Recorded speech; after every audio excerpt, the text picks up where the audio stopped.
Okay. So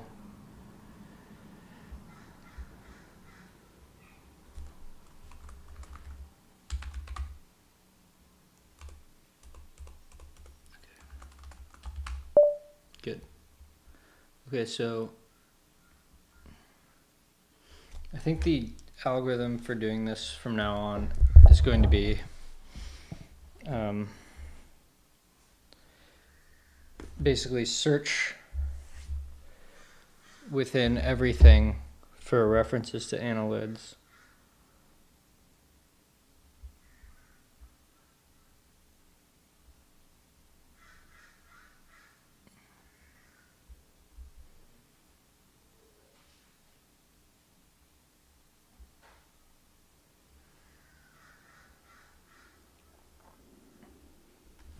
So their circulatory system is like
but where is the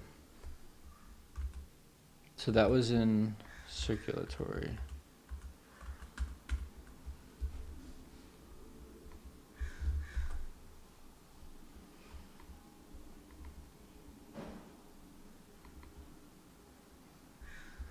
Advantage goes down in about gill blood, so now we call it blood.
Okay, so we definitely need to do.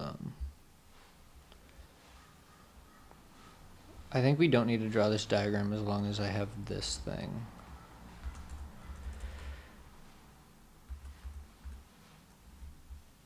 Yeah, so we're gonna draw this.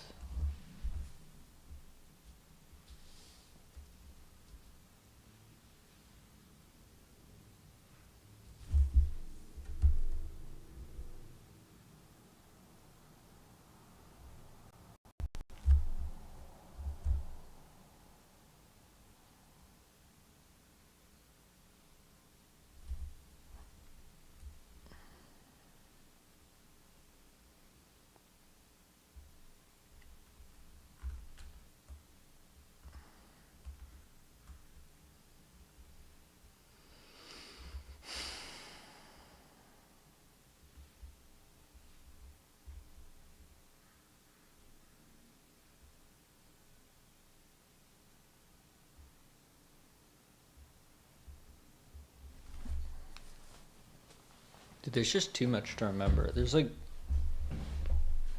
just an insane amount of stuff. Just about fucking worms. It's ridiculous. Alright, let's draw this then.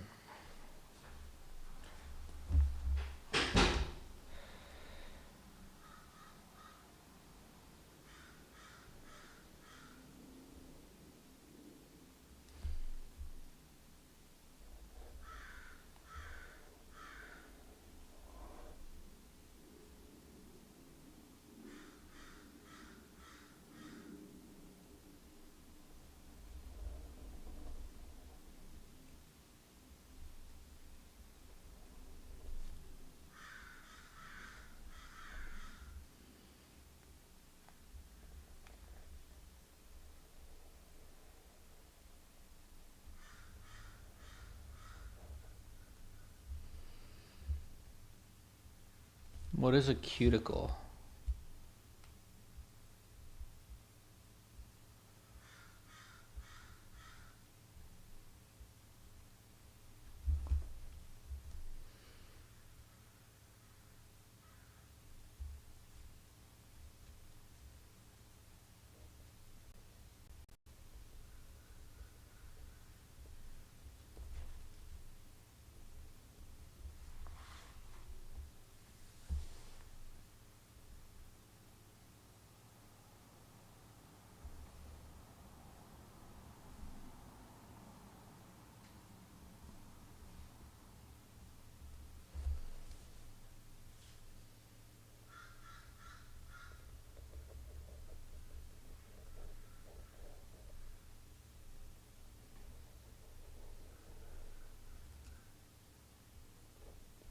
This is the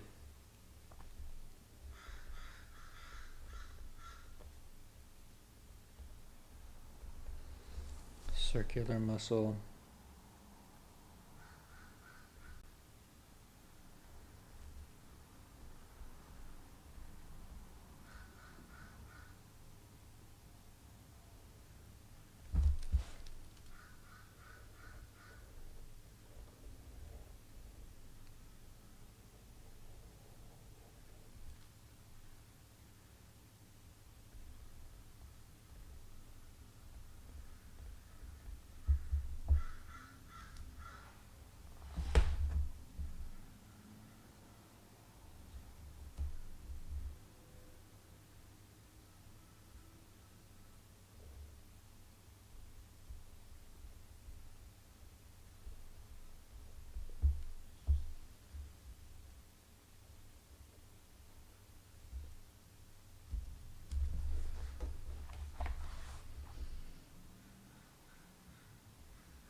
Oh yeah, we need to go to eMind too.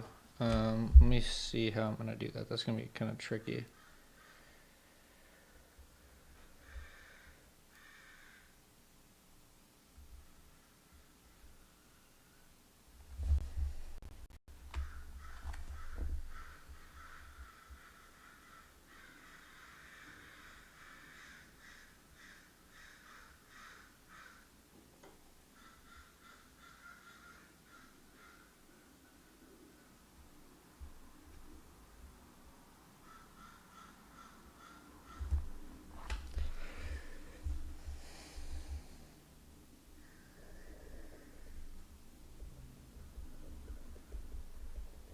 Nephrostome.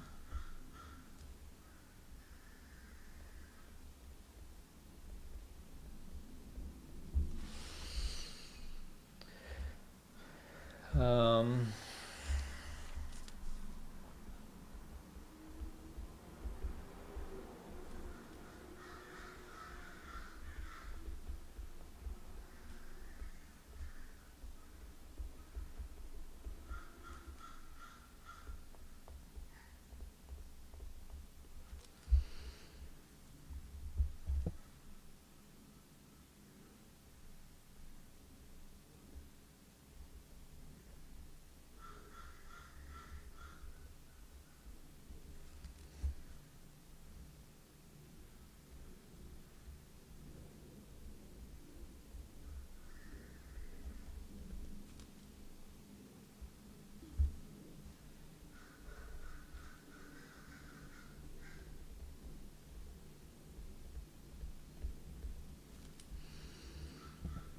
this is also nephrostomes. Metanephridium.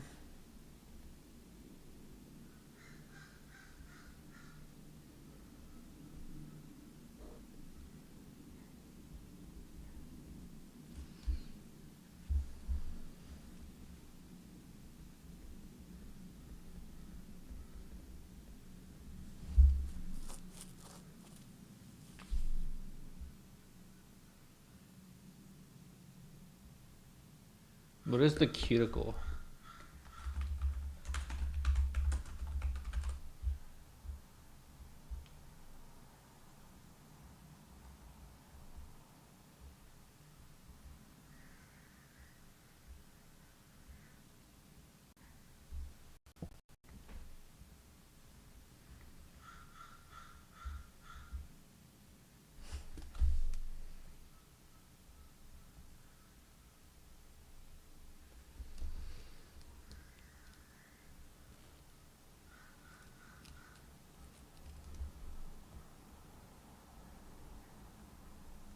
It's mostly collagen. Okay.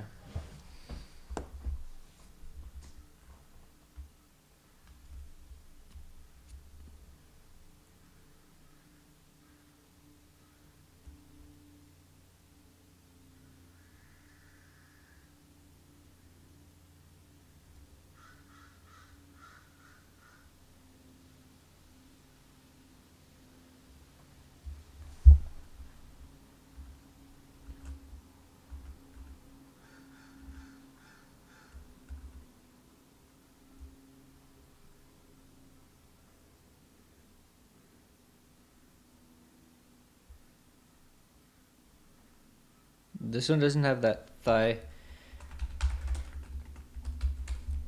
or something.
Typhosol.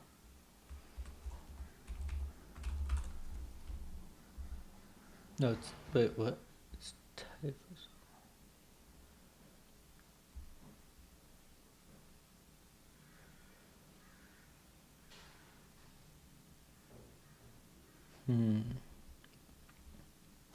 Bivalves, some annelids, and some echinoderms.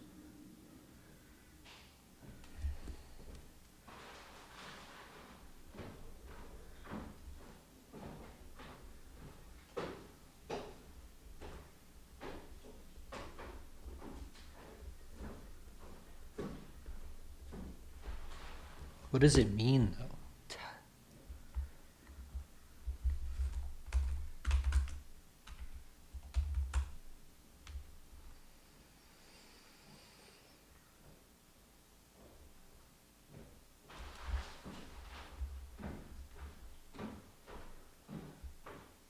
Oh, typhlosil. Typhlosil.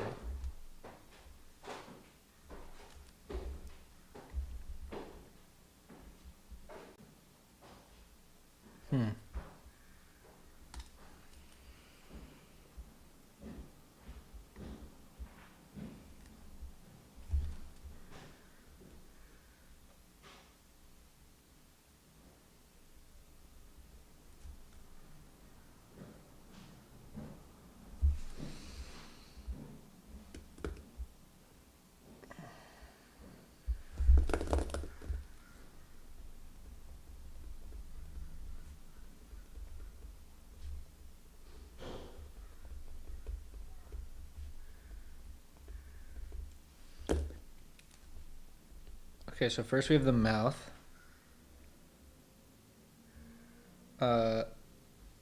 It does have, let's just say it have the nerves around esophagus, which is called the subpharyngeal ganglion. You have ganglion?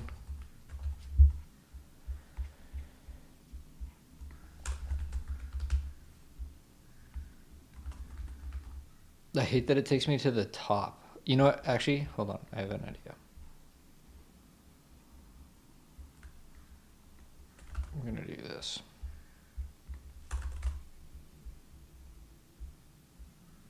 We're going to start adding them to the top because that was pissing me off. Okay, so it goes mouth, pharynx, which I actually don't know really what the pharynx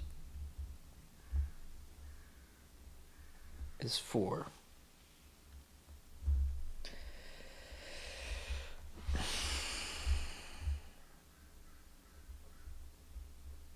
Esophagus,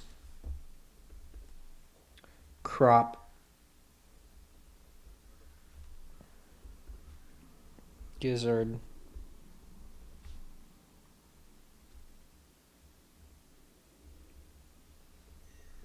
intestine,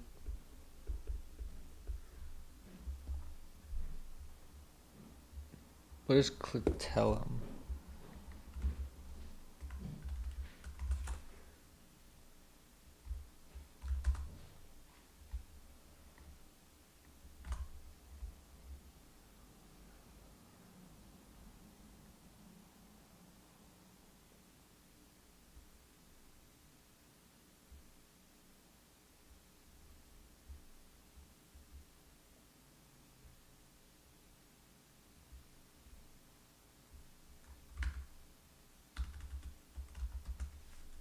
Oh, you gotta be fucking kidding me.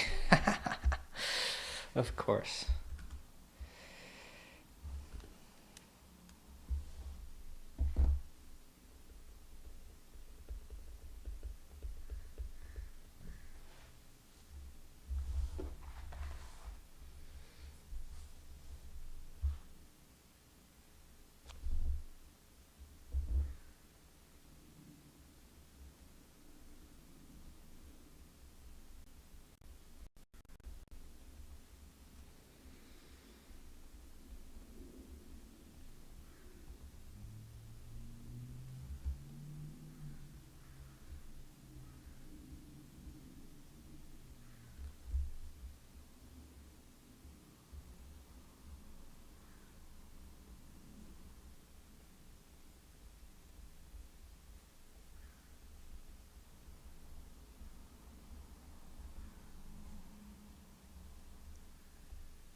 It's okay, wait, let me do.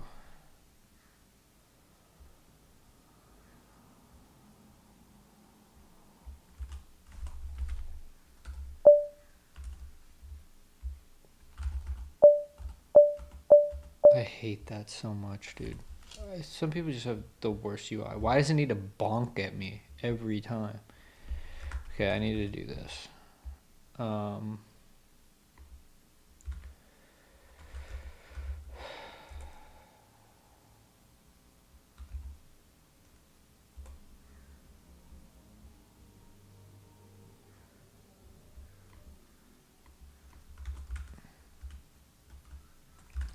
Actually, I can't do that. Okay, we have to just do this.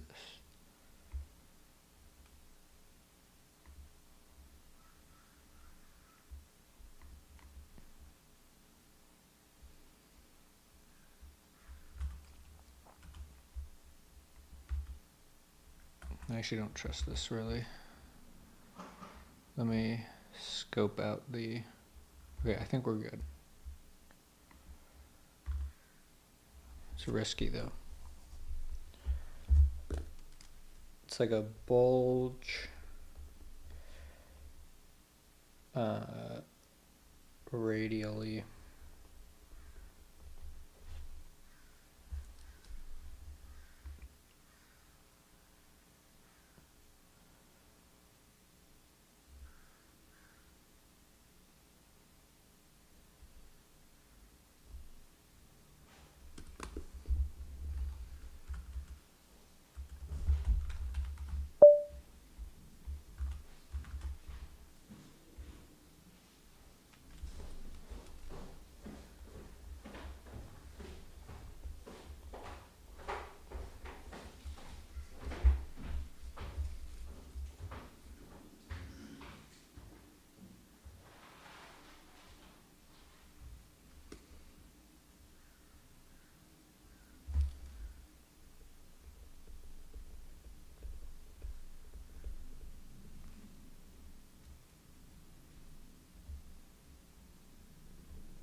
I feel like that one's pretty self-explanatory, but I don't know. Can't I just go to the next one? Yeah.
No, yeah, we should also do that too.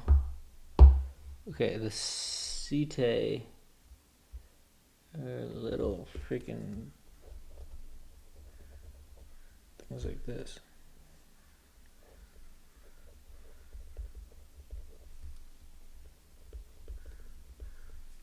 So the setae are bristles.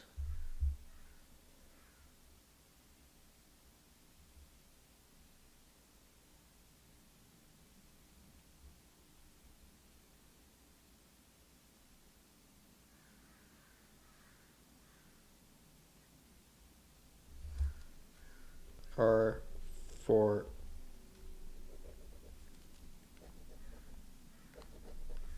anchoring.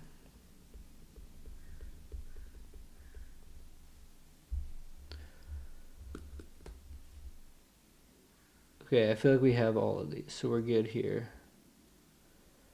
Circular is on the outside. Wait, what? Yeah, and then longitudinal is on the inside. Okay.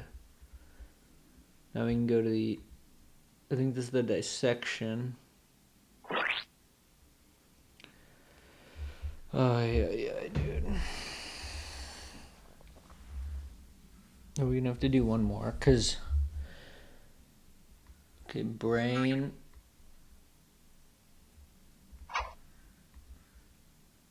I mean, this is just so freaking detailed.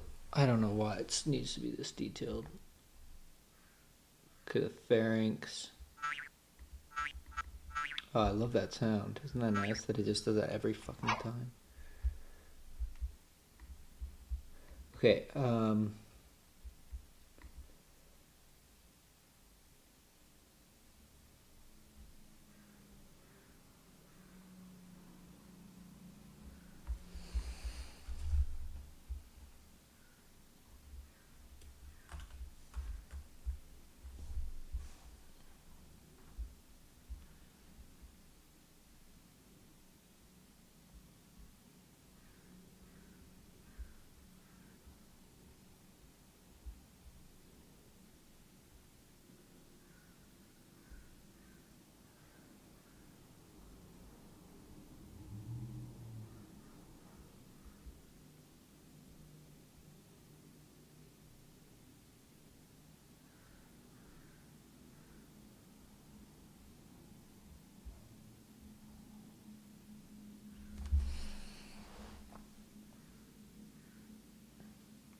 yeah, let's just, all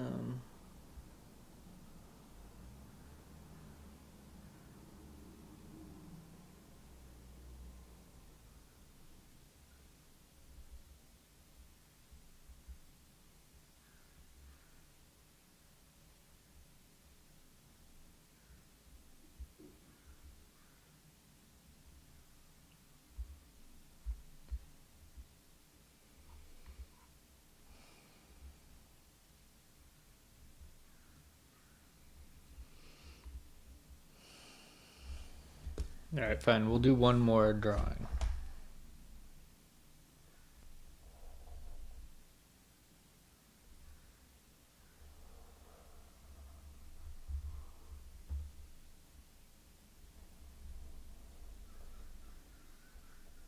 I guess this is like not really part of it. So we have the the brain.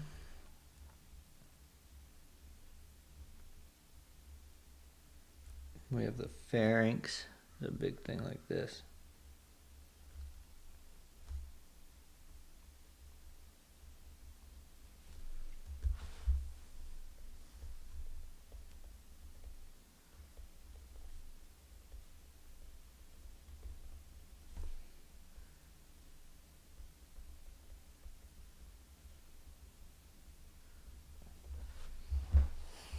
Okay, we have the pharynx. And then here, let's see, is this the dorsal blood vessel? So where does that start? That starts right here. Kind of goes all the way back.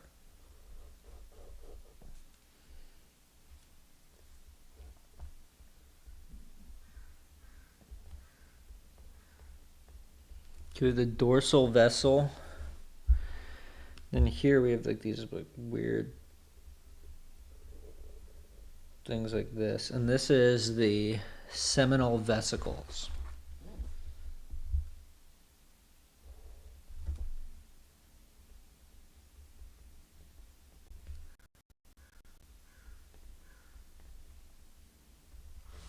Which do what? Okay, store sperm.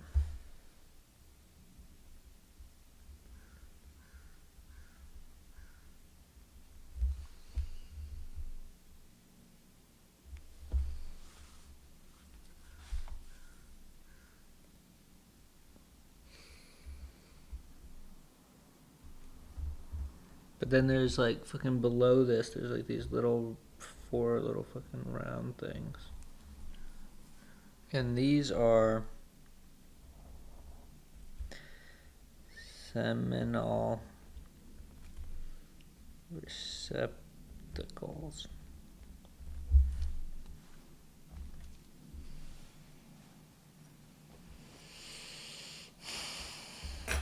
And what do they do?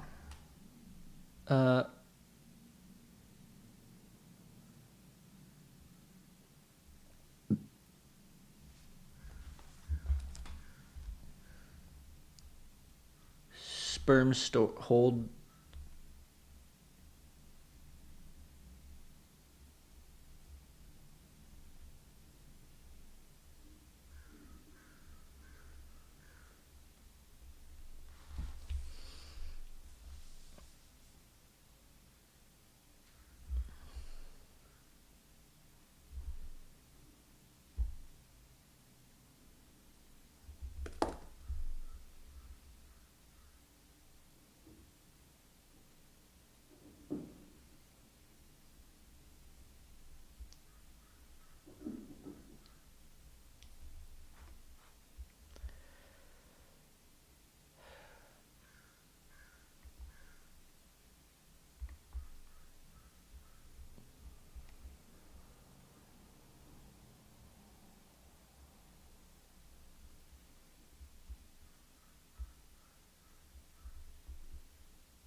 Dude, what does the crop do?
Oh shit, where was that?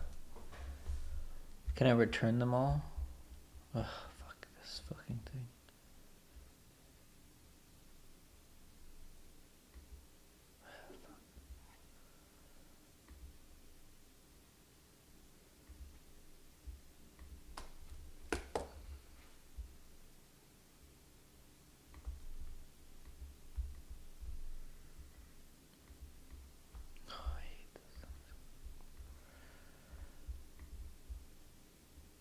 So back here, what is this? This is the esophagus. So kind of at the back of the esophagus, we have these things. And these are, which means that, are annelids hermaphroditic?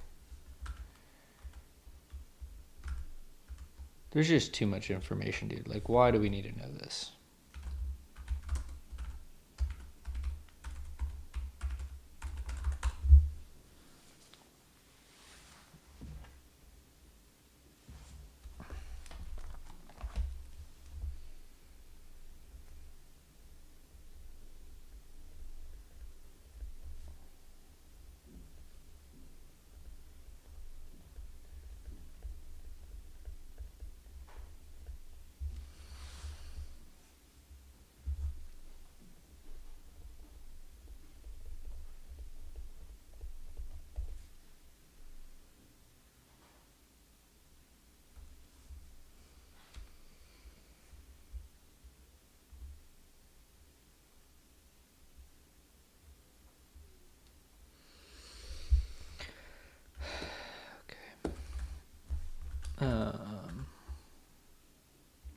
I think that's everything then.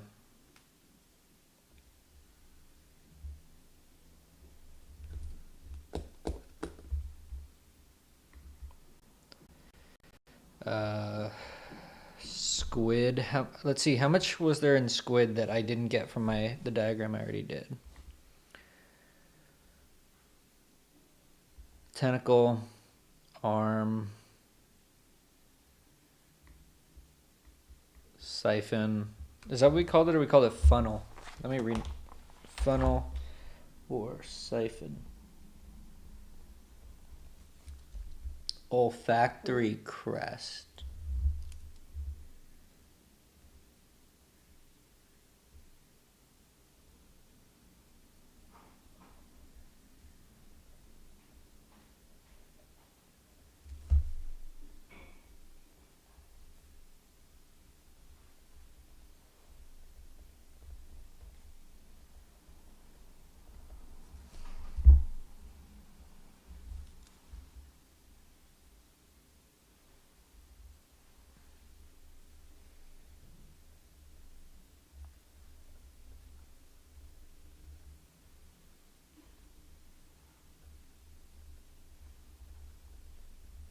Okay. Mantle, fin. Oh yeah, we didn't really draw fins.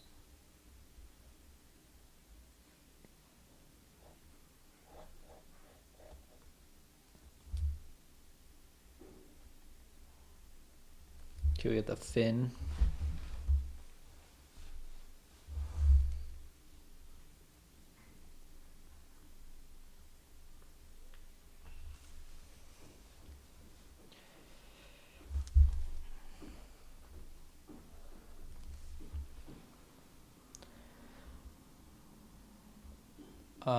Okay, so now squid, internal shallow. I'm sure there's gonna be a whole lot of fucking stuff. Oh my god. Okay, wait. Ovary. Yeah, gonad. We kind of have that.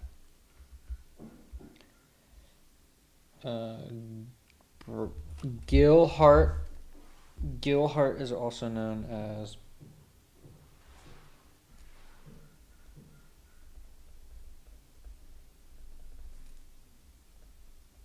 branchial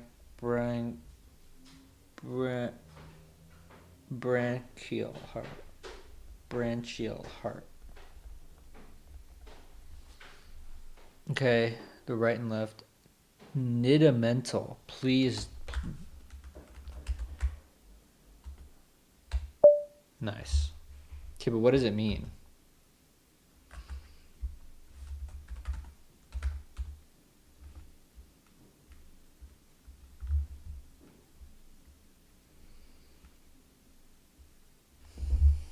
Okay, I'll just add extra notes.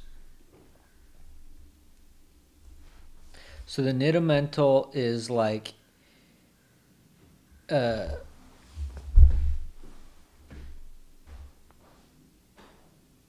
like kind of midway in the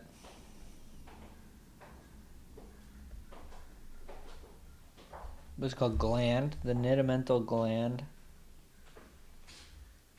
midway in the mantle, and produces the egg case. Produces the egg case. Are cephalopods? Cephalopods are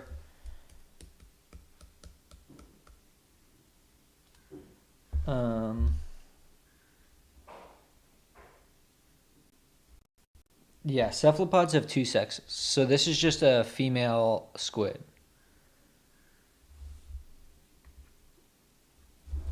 Then behind nidamental is the oviducal.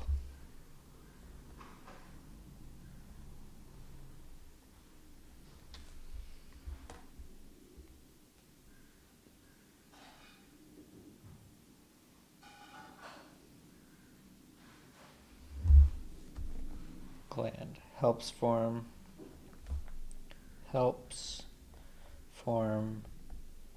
egg mass. Okay. Yeah, and then this is the left gill and the right gill. Okay, that's pretty easy. I have that from my thing already. So the right bronchial heart, the left bronchial heart.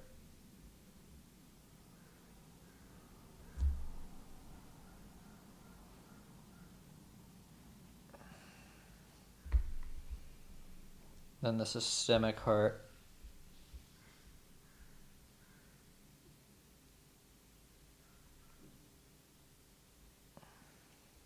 Okay. Brain. Okay, I feel like all this is actually pretty basic. Let's go to the deep internal. Okay. Ink sac, that's pretty chill. Cecum, that's good. This stomach, do we have stomach? Yeah, stomach.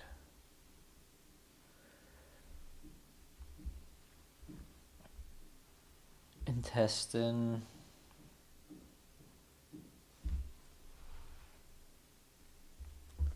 Surely I have intestine. I have esophagus. But actually, I think the intestine is weird because I think the intestine is like after. Like, I think that this is like an efferent. Yeah. So then, really.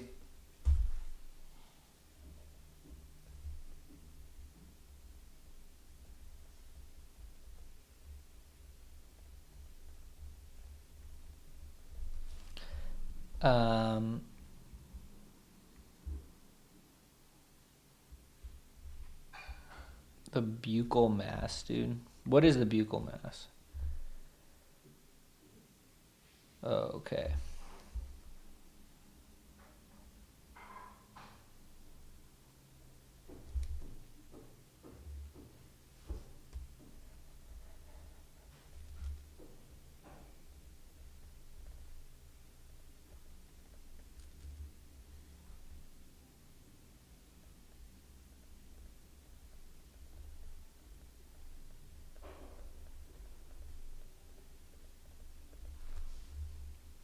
Okay. So that's the kidneys. Let's see, do I have liver? So this is the esophagus.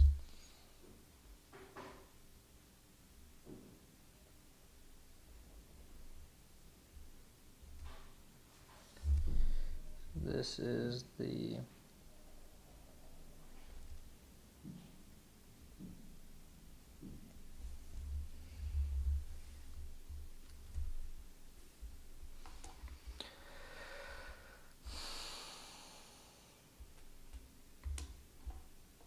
and then esophagus. Okay, so that's not too bad.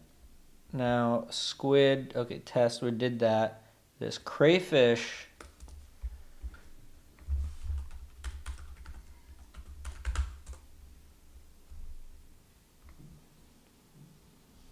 Oh yeah, crayfish are going to be our model arthropods, and sea stars are going to be our model echinoderm. Okay.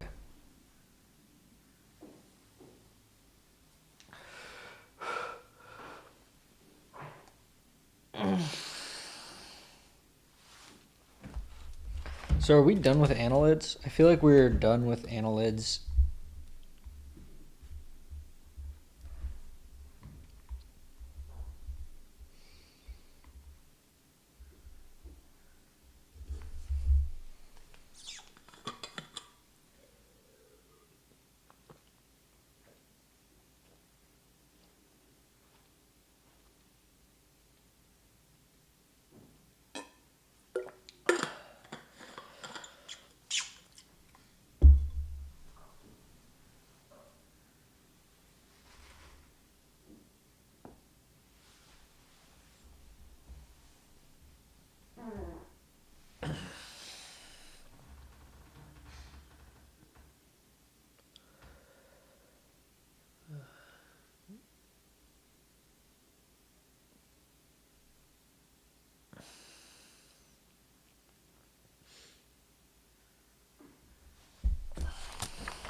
Okay, cool. I think we're good with the annelids. I think that the book is probably giving us extra information that we don't really need. All right, ecdysozoans. Ecdysozoans are cool.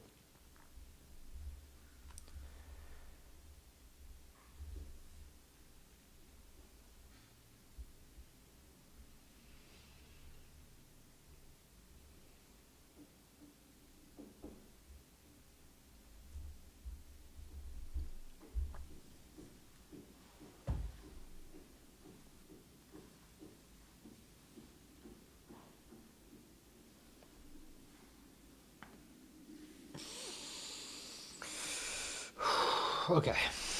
Although defined primarily by molecular evidence, the clade ecdysozoa includes animals that shed a cuticle. In fact, the group derives its name from this process, which is called ecdysis, or molting. Ecdysozoa includes about 8 animal phyla.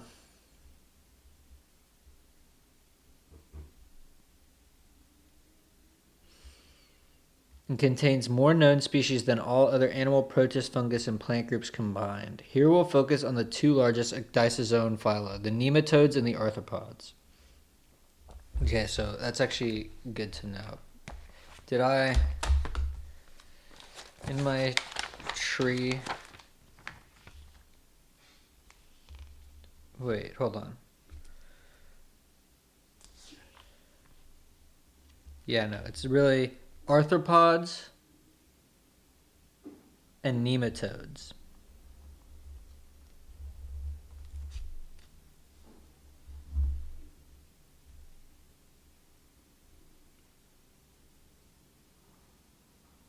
Nematodes or roundworms. Okay, yeah. So they're synonymous. All right, cool. All right, so it's time to do nematodes.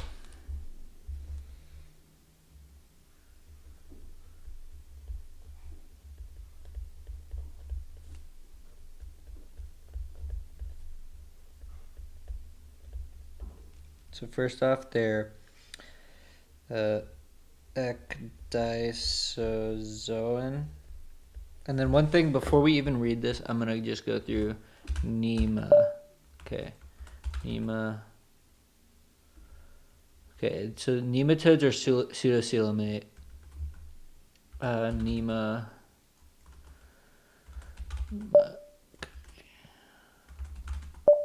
Okay.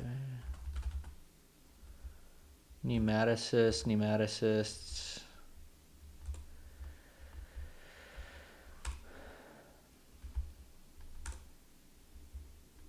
Okay, so I think we're good.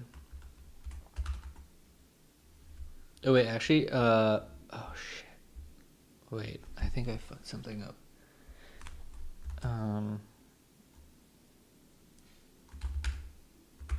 There is that insane diagram, this thing.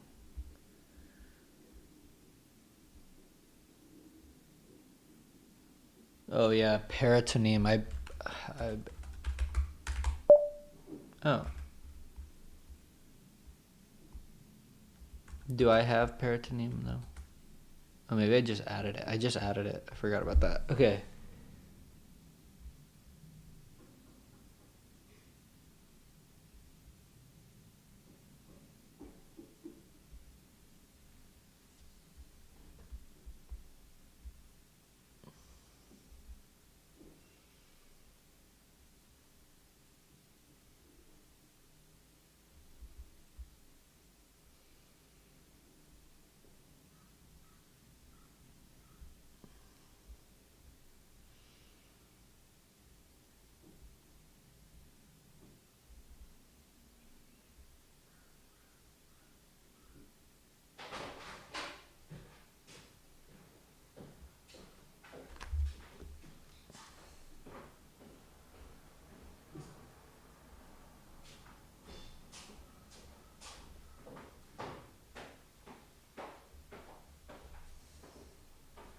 That's called dorsal mesentery.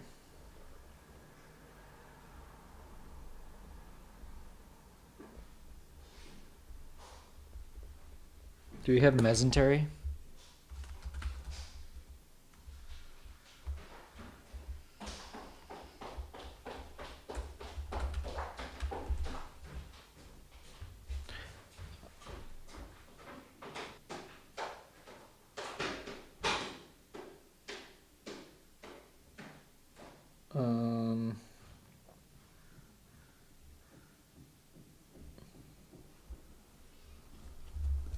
So I'll just write this down. So the layer stack up from out to in goes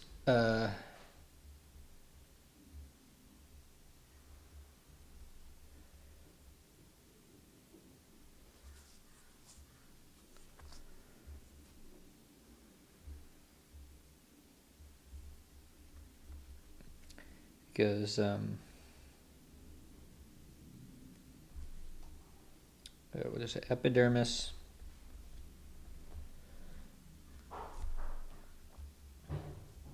then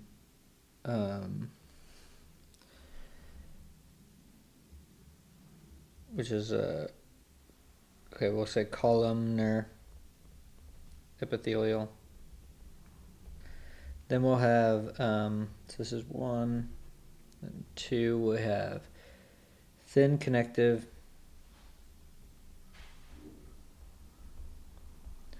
Then we have 3 is longitude, or then 3 is circular.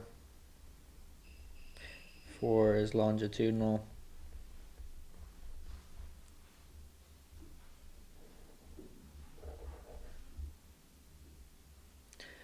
Then peritoneum.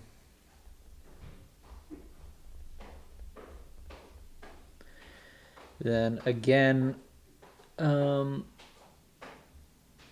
this is the body wall.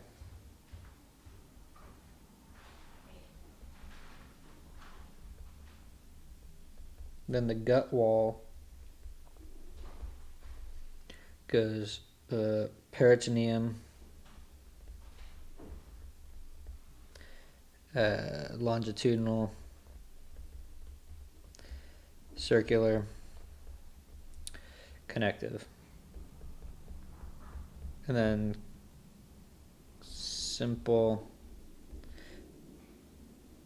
columnar cuboidal epithelium. And peritoneum is defined as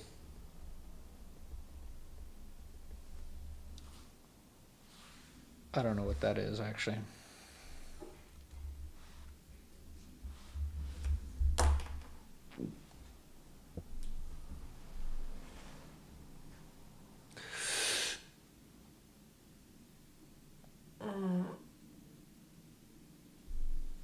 Okay.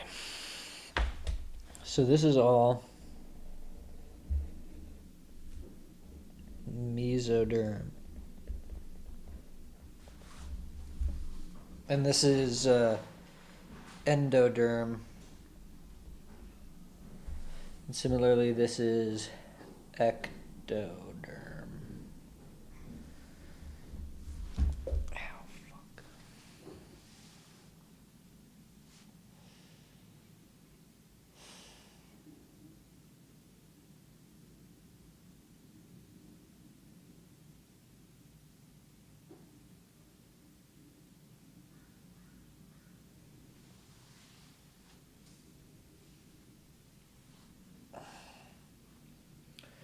Okay, so we're good. Okay, so now we're doing nematodes. Oh, here we go.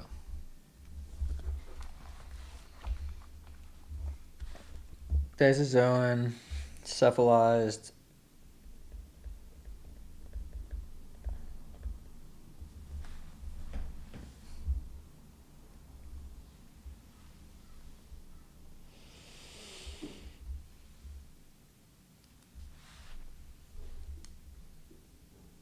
Pseudocoelomate.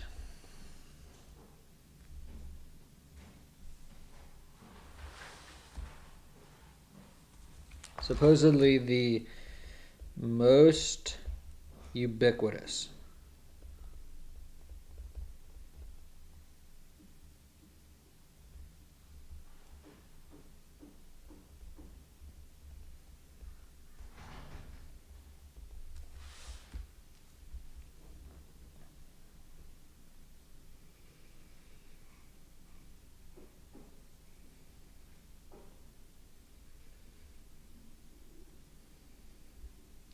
I guess two sexes it looks like.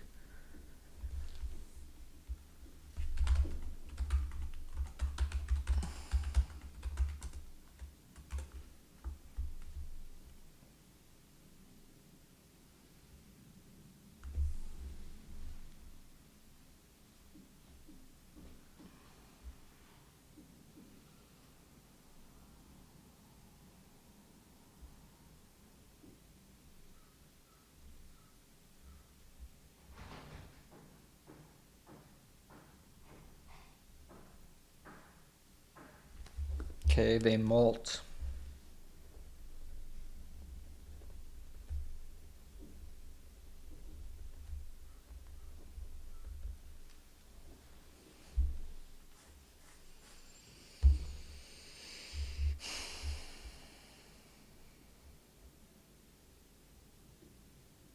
Okay, complete digestive.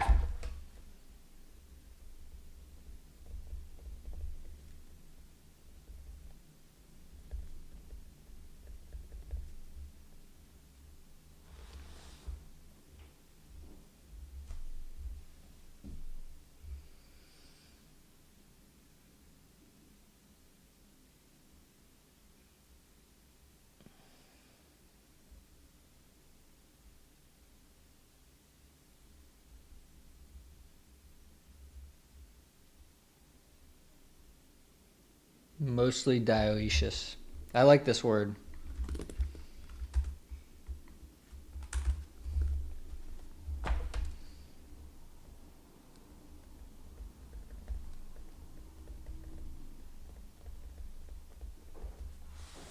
Okay.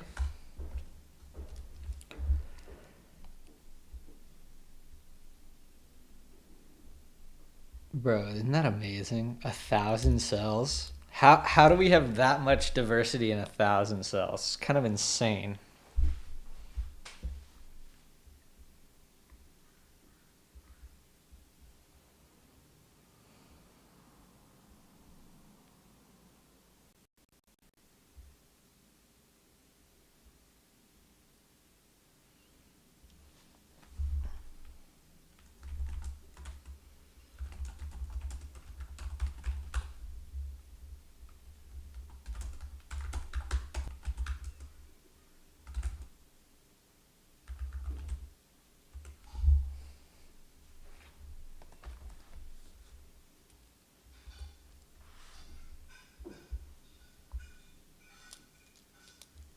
Okay, so um, these are kind of like the big points. So they're ecdysozoan, they're cephalized, they're pseudocoelomate, they're the most ubiquitous. They actually molt like a collagen cuticle.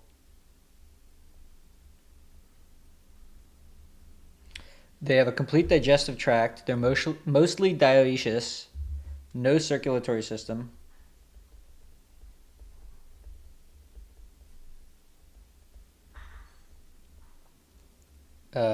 No respiration. So all diffusion. Uh, okay. Uh, is it considered gastrovascular?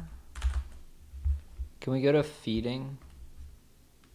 Oh, it's not even mentioned. I feel like nematodes get the short end of the stick for being the most ubiquitous.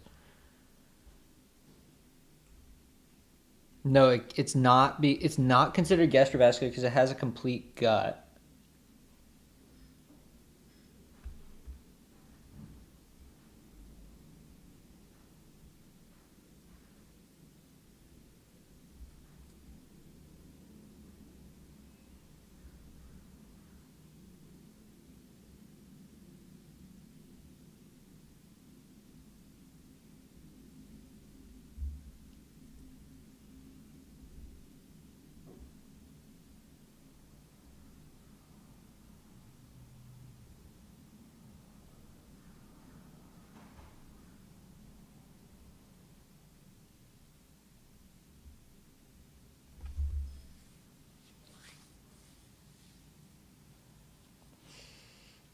Okay.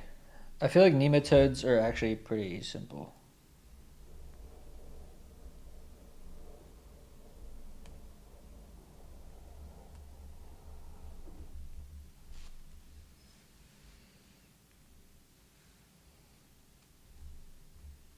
All right, so now we are moving on to. All right, wait, let's read this.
All right, let's go. Arthropods.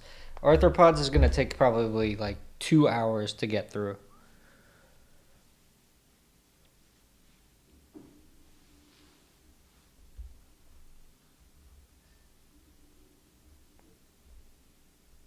Oh wait, let's draw that one diagram though.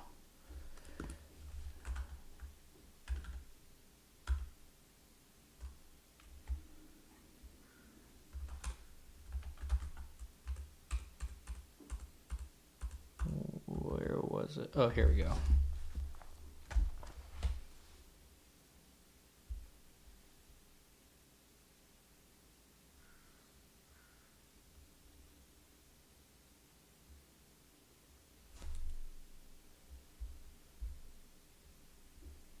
Yeah, we only had 2 slides on it. I feel like I don't even need to do this.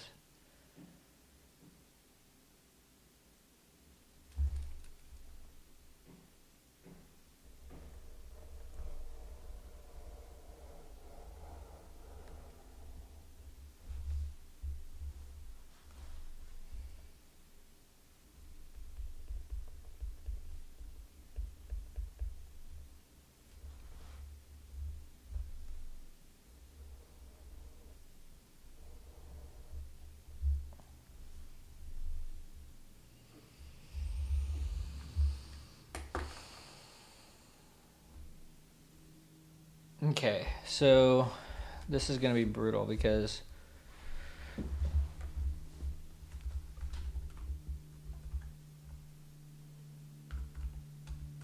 or arthropod.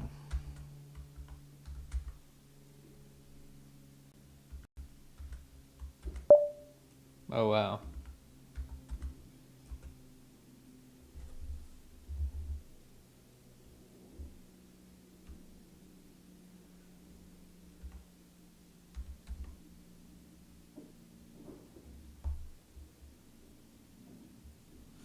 Maybe I should watch this video first.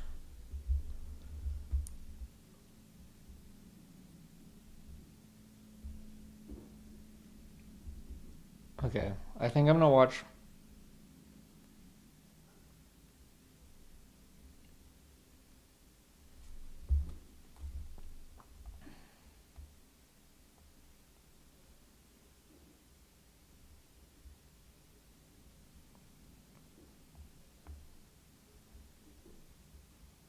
Okay, so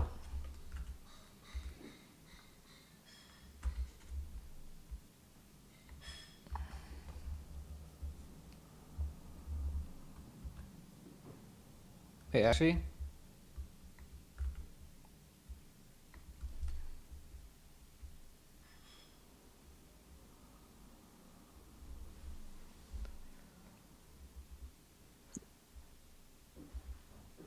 So we left off talking about the absorption and assimilation of nutrients from our diet. And those processes require the dynamic properties of cell membranes. And so we're going to expand on those properties and apply those same concepts now to other important physiological processes, specifically osmoregulation and excretion.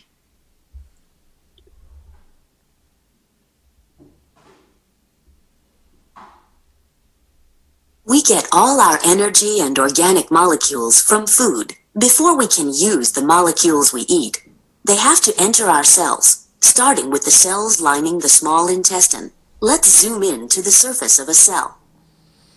The plasma membrane is selectively permeable. Some molecules can move across it, while others cannot. How do materials enter and leave cells?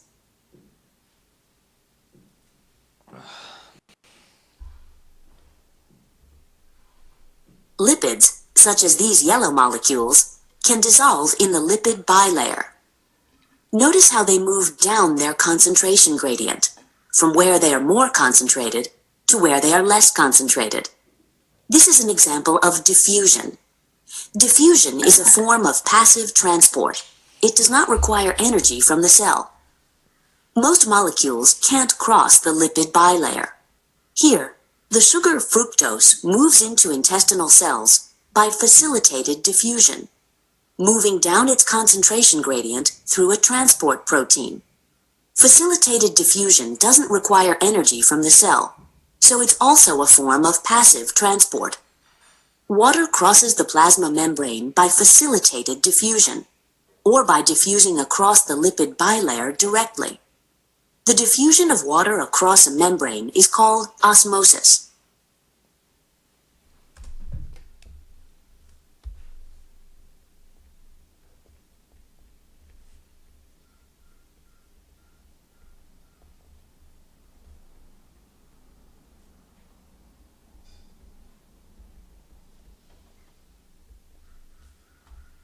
a form of passive transport. The diffusion of water across a membrane is called osmosis.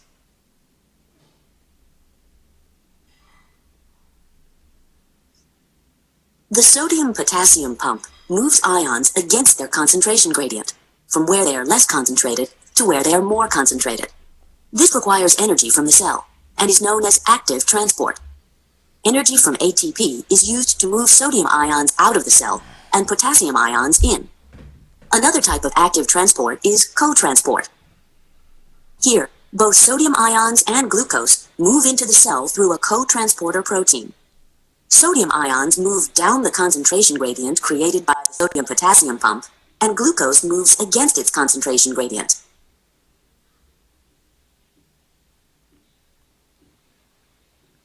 Now let's move to the other side of our intestinal cell. Materials can be exported in vesicles that fuse with the plasma membrane and release their contents outside the cell. This process is called exocytosis. In endocytosis, the plasma membrane pinches in, forming a vesicle that contains material from outside the cell. On this side of the cell, we can also see oxygen and carbon dioxide diffusing across the lipid bilayer. Cells use all these processes to get what we need.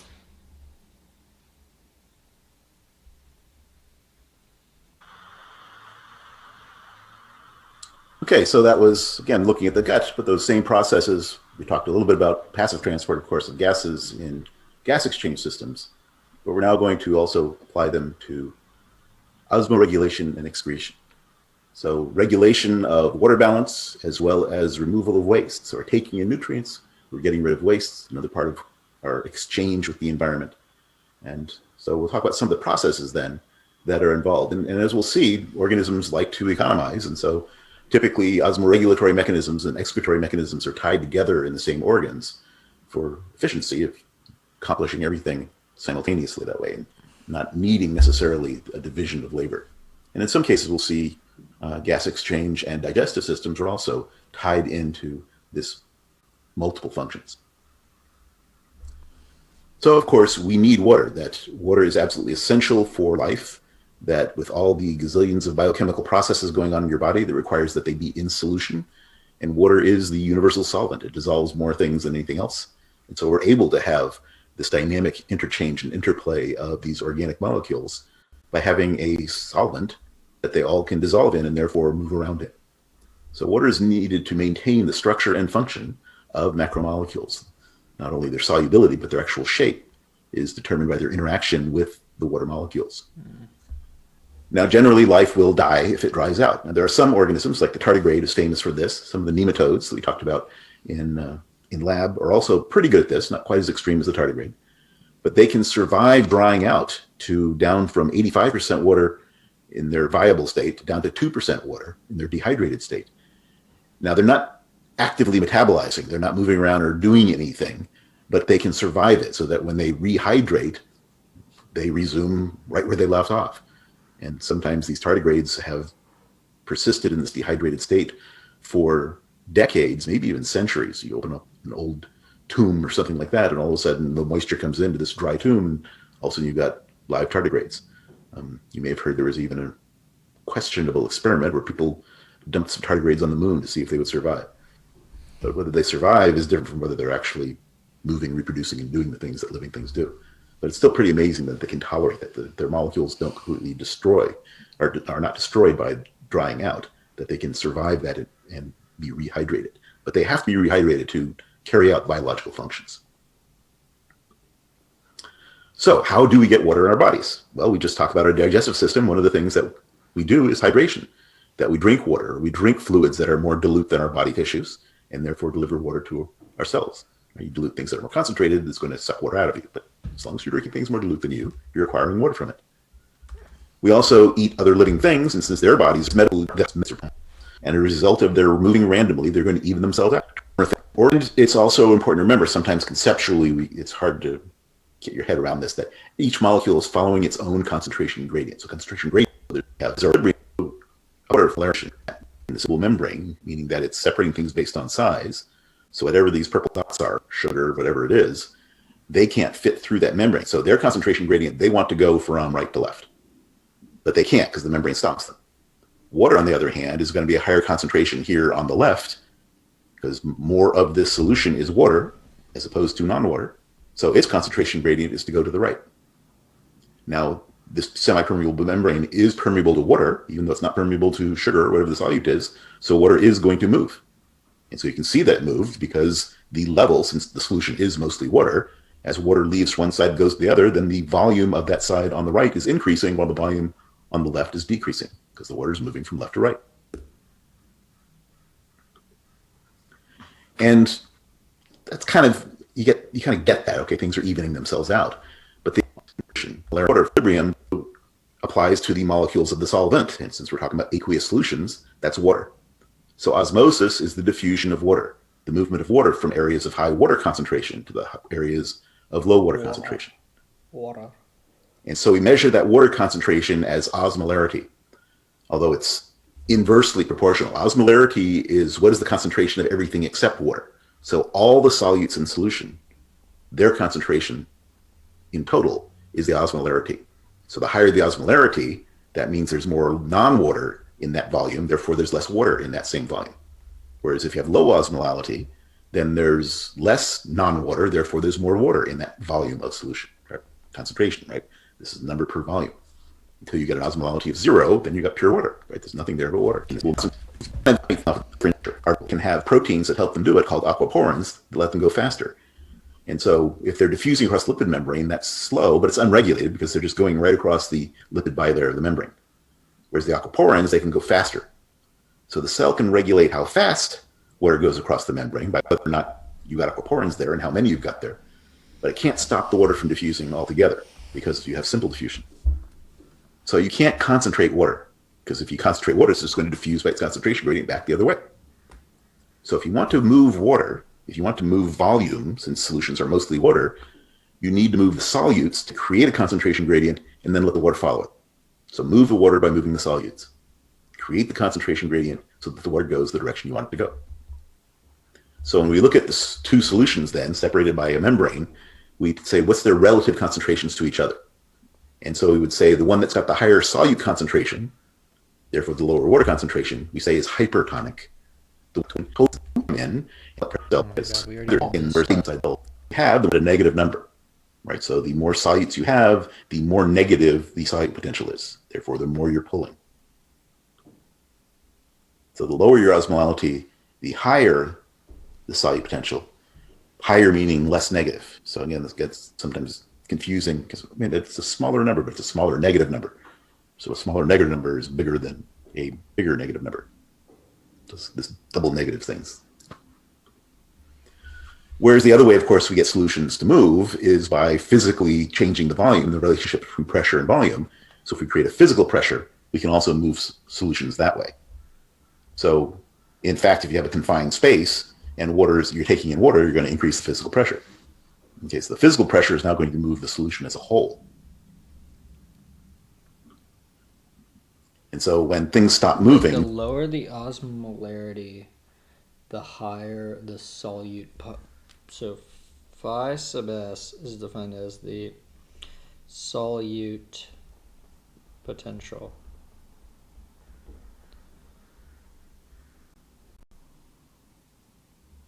Solution on left has potential energy to push water on the right.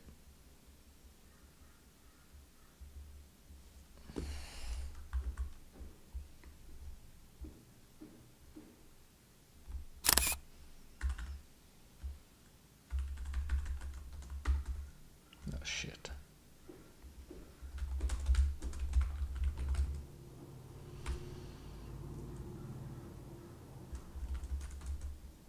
So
Okay, I don't actually care.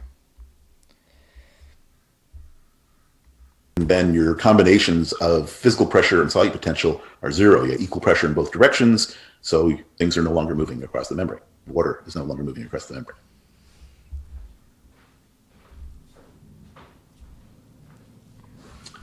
Okay, so if we're going to create concentration gradients to move the water, then how do we do structs? Most things, if they're going to cross the membrane, require a carrier to dissolve gases.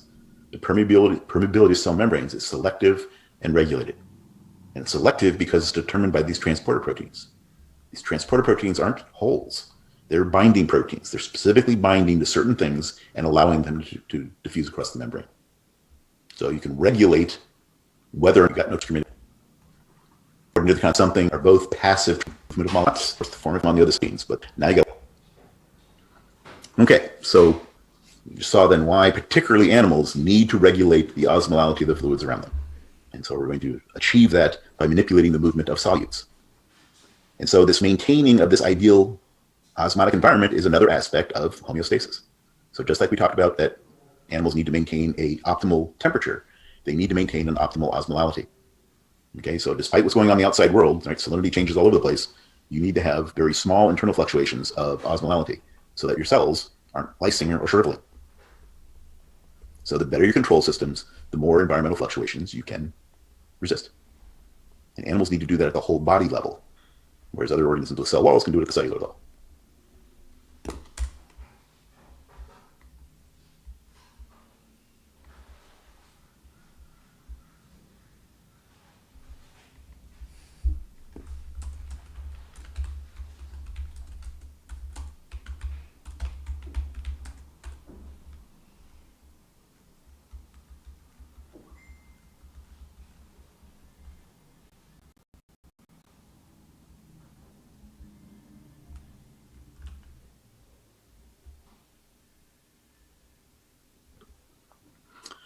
So before, when we talked about thermoregulation and homeostasis, we talked about conformers and regulators and how conformers allow the internal environment to conform to the external, whereas regulators have tighter control mechanisms that are able to maintain constant conditions no matter what goes on in the outside world.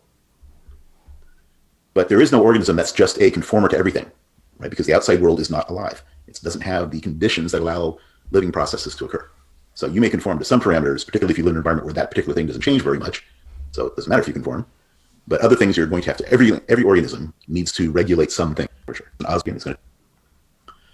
So osmoregulation then, this maintaining of the optimum concentration of water so that your cells are neither shrinking or exploding, then requires then that you're exchanging water and therefore exchanging solutes between the environment and the body fluid at a rate that maintains that ideal level. What accent is that, bro? And since the major solutes in most systems are these ions, dissolved salts, associated salts, typically it's a balance then between ions in and ions out and water in and water out.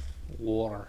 Okay, so how much water you take in as opposed to how much water you're losing is going to be balanced then between how much salt you take in. You can't to either pump salt in and out or pump water in and out.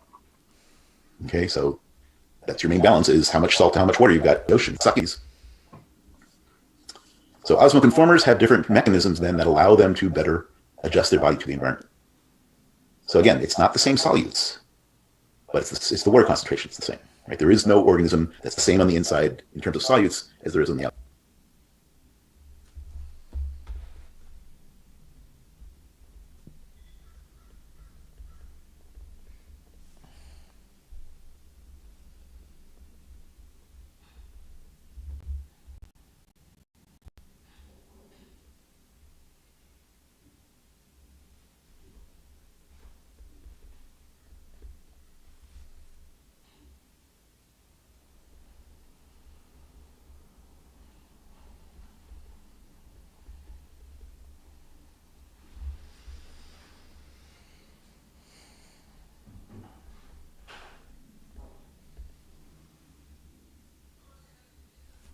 So despite all the fairy tales you heard in elementary school where they talked about how you have seawater running through your veins, really, even organisms that live in the ocean don't have seawater running through their veins. Okay, there is no organism that is the same on the inside as the environment is on the outside. Okay, so every organism is different. I'll be right back.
You've got to maintain those concentration gradients. So we talked about that even in plants, that these concentration gradients are used to drive processes. So you can't be the same. Even if your water concentration is the same, you can't be the same. So if you're an osmoconformer, your water concentration is the same, but the actual solutes that make up that concentration are going to be different. Okay. Now, of course, if you're like this jelly and your body's made out of jello, you can't really stop. You can't really be different in terms of water concentration. Water obviously can diffuse through your body. Your body's mostly water. So you can't have a different osmolality than the environment. So you better live in an environment where that's okay with your cells. So most marine invertebrates, so non-vertebrate animals that live in the ocean, they have enough solutes in their tissues to be the same concentration as the ocean outside them. Okay, so it's not the same sodium chloride concentration, it's not the same solutes, but the water concentration is the same. So they don't have to worry about gaining and losing water because they're at equilibrium with their environment. That's what we mean by an osmoconformer. Okay, so osmoconformers are pretty much going to be limited to ocean invertebrates. Whereas osmoregulators, they're not isotonic to their environment. So they need to spend energy either moving salts or moving water, or both.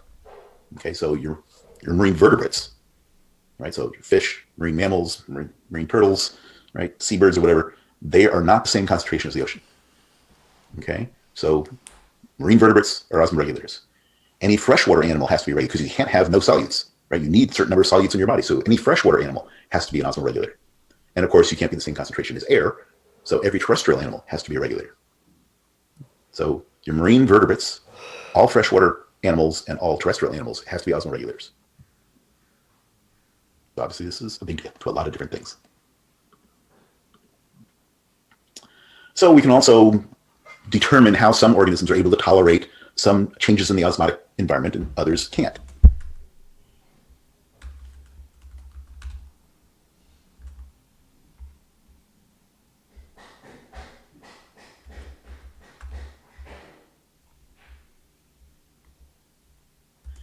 And so, or animals that are stenostable halene, halides or salts, those are ones that cannot tolerate changes, right? Remember, triangles, delta change in osmolarity. And so they need to be in an environment where the salinity just doesn't change very much because they don't have very good control mechanisms, so they have to be in an environment that's stable, right? Kind of like we talked about thermoregulation. Where euryhaline animals can tolerate a change. And we see this in aquatic animals that live in estuaries and tide pools.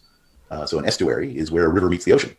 So the salinity of that environment changes depending on how much the river is flowing and what's the tidal cycle of the ocean, right? So that tide comes in, salt goes up, tide goes down, salt goes down, or the river starts flowing where tide goes down, the salinity goes down.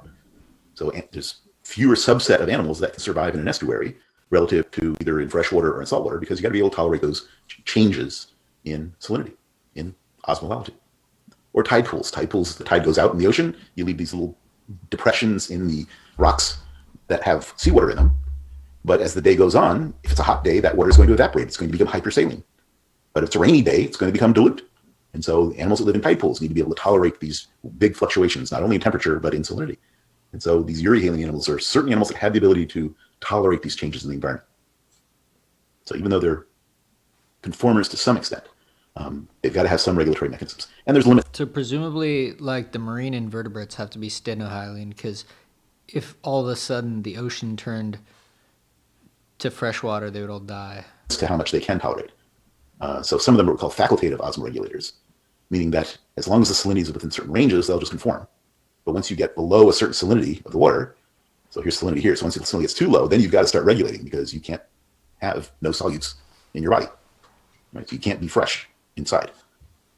So as the salinity drops, then the organism may conform for a while, but then it has to switch to start regulating.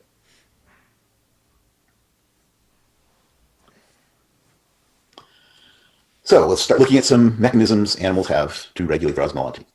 And for aquatic animals, of course, have gills. Right? Gills are this really big surface area exposed to as much water as possible because there's not a whole lot of oxygen in water. You need that big surface area exposed. Well, we just said then we have a big surface area exposed to the environment. Things are going to be exchanged rapidly. And so most of the water and salt exchange in aquatic animals happens across their gills because they really don't have a choice, right? You have to have gills to be able to do a gas exchange. But having gills means that things are going to move easily across that big surface area. So that large, thin, exposed surface area for exchanging gases is going to be permeable to water. So if you're in salt water, you're going to be taking in water. You're going to be losing water to the environment, where if you're in fresh water, you're going to be taking in water from the environment. So let's start with marine fish. So fish in the ocean. So we said most invertebrates in the ocean are conformers. Fish are not. Fish are a different solute concentration, a different salt concentration than the ocean is, which means they've got to regulate. So whereas seawater is about 3.5% sodium chloride, so about 1 osmolar solution. The body fluids of a fish is only about 1% salt, so about 0.3 osmolar. Okay, so you got this gradient where there's over 3 times as much salt around you than in you. So the ocean's going to try to take your water. So salt wants to diffuse into you, water wants to diffuse out of you. Right? The salt gradient is higher outside than in, salt wants to come into you. The water gradient's more water in you than out, the water wants to leave. So the fish has to fight taking in salt and losing water. So across the gills, salt is diffusing in, water is diffusing out. That big surface area exposed to the water, it's going to happen. Physically, it's going to happen. Right? You leave a whole bunch of seawater salt. Okay? Created, losing passively. So another view, a little more of this process of replacing your lost water by drinking large volumes and then secrete the salt faster than the water is diffusing. So the water is diffusing away passively. You got to dump the salt faster than the water's moving. If you're losing salt faster, you're losing water. The net result is you're gaining water. So here, looking a little more anatomically at the process. So again, we're taking in food and seawater in the mouth. The gills have these salt secretions, so active transport of sodium chloride ions. Remember, when we say dumping salt, it's not sodium chloride. It's sodium ions and chloride ions separately. In water, those are separate. They're dissociated. In the stomach, again, they're absorbing that salt and water that they ingested. And so now their body has to dump salt too. And so they typically have a fairly large kidney to be able to reabsorb as much of the water as they can and release very concentrated. So whatever other waste products they're producing, they want to lose it in as little water as possible. And so some other salts start becoming toxic, right? Because magnesium sulfate, for example, so magnesium ions and sulfate ions that are in seawater at a fairly low concentration, but because they're concentrating it so much, now they need to get rid of it. Okay, so they're excreting magnesium sulfate from their kidneys. Okay? And then, as we'll see, the gut and the kidney are actually regulated in a similar way. So they're dumping magnesium sulfate both in the feces and in their urine. Okay, so reduced or absent glomerulus, they're not trying to filter too much of their blood because they need to hold on to that water volume.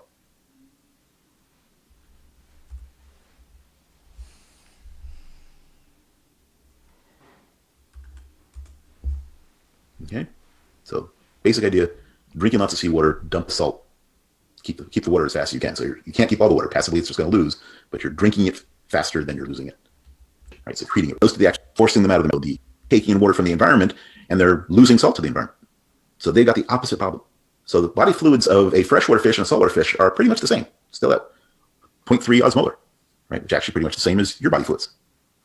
Okay, so only about 1% sodium chloride, where freshwater is less than 1/100% salts.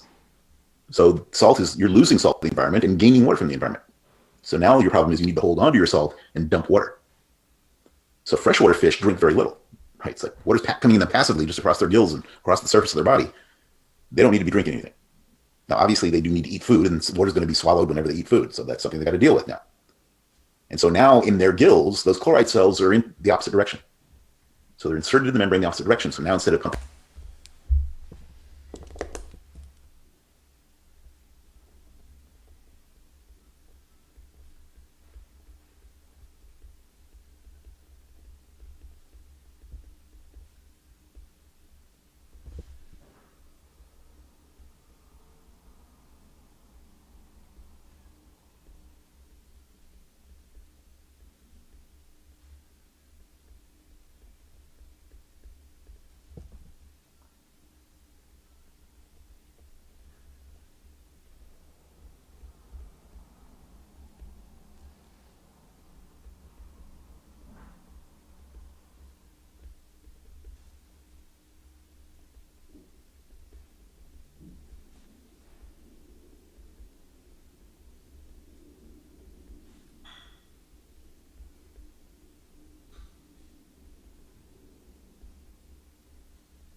chloride out, they're pumping chloride other as much salt as you can by eating food with salty buddies, and then dump water because passively you're taking in too much water. So internal anatomy then. So again, our chloride cells are inserted the other direction. So now we're holding.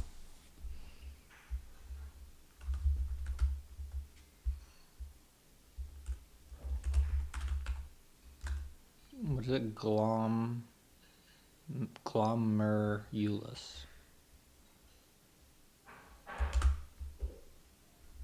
Whatever salt we encounter, we're holding on to. And we have now this huge kidney that's filtered. There's these large glomeruli that are, glomerulus is where we're actually filtering the blood. And so filtering water out of the blood and then just dumping that urine as much as you can. So excreting this very dilute urine. Okay, and also your digestive waste. Also, you don't try to absorb. When we talk about how our gut absorbs water because we don't want to dehydrate, please, the opposite problem. You don't bother trying to reabsorb the water. You want the water to just keep going. Okay, so opposite problems. That's why you can't just take a freshwater fish and dump it in the ocean, or vice versa. Their anatomy works the wrong way. And seawater. And how do they do that?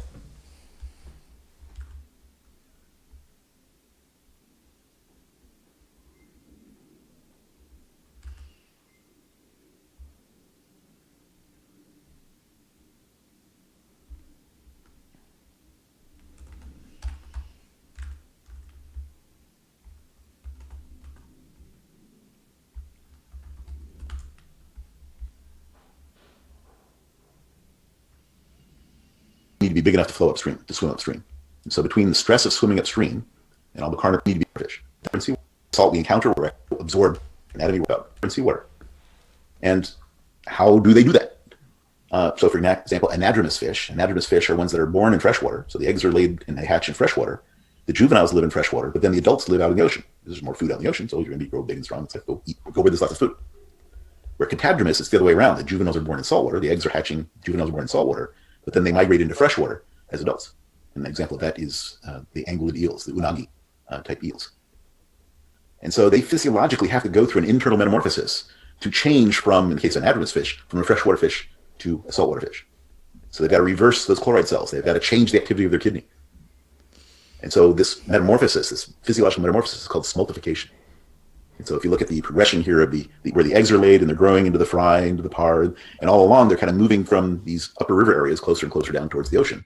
But then before they actually leave the river, they go through this smoltification, and that's called the smolt stage, until finally now they can physiologically tolerate ocean water, and then they go spend a couple years out in the ocean and grow really big.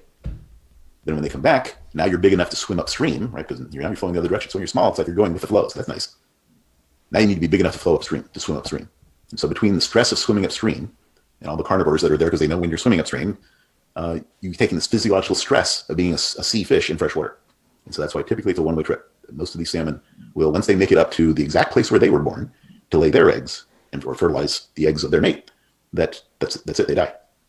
They can't take that, doing that more than once. Bro, salmon are actually crazy. Like, why are you doing all that? It's crazy, man.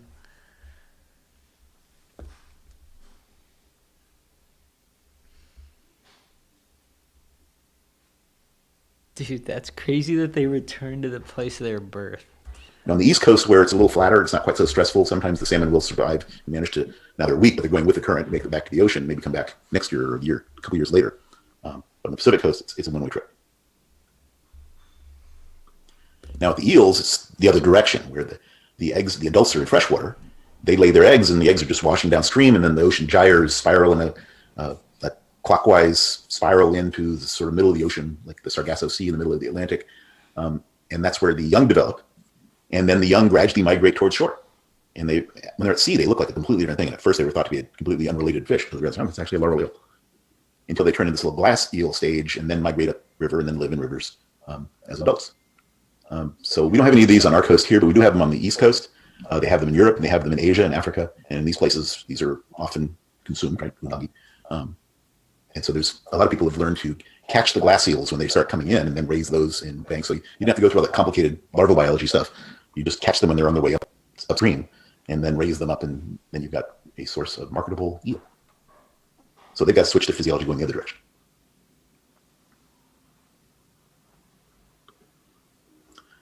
Okay, so that's, when we say fish, in this case, we're talking about bony fish.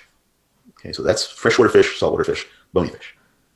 With the chondrichthyes, the cartilaginous fish, sharks and rays, it's a different class of vertebrates than the bony fish. And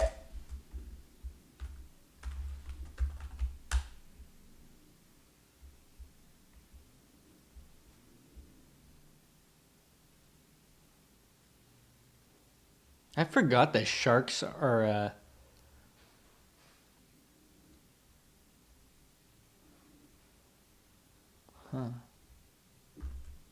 And they actually have a different mechanism of dealing with all this. That they actually, their salt concentration, their sodium chloride concentration is similar to a bony fish. It's still that 0.3 osmolar. But instead of worrying about constantly losing water to the environment, they accumulate other solutes in their tissues and in their blood, primarily urea. So urea, we usually think of as a waste product, right? It's a nitrogenous waste product. They, instead of dumping their ammonia to the ocean, turn it into urea and then keep that urea. The urea plus the salt, then the total osmolality is actually even a little higher than seawater. They're actually hyperosmotic to the environment. So they don't have to worry about losing water to the environment. In fact, they actually gain water from the environment.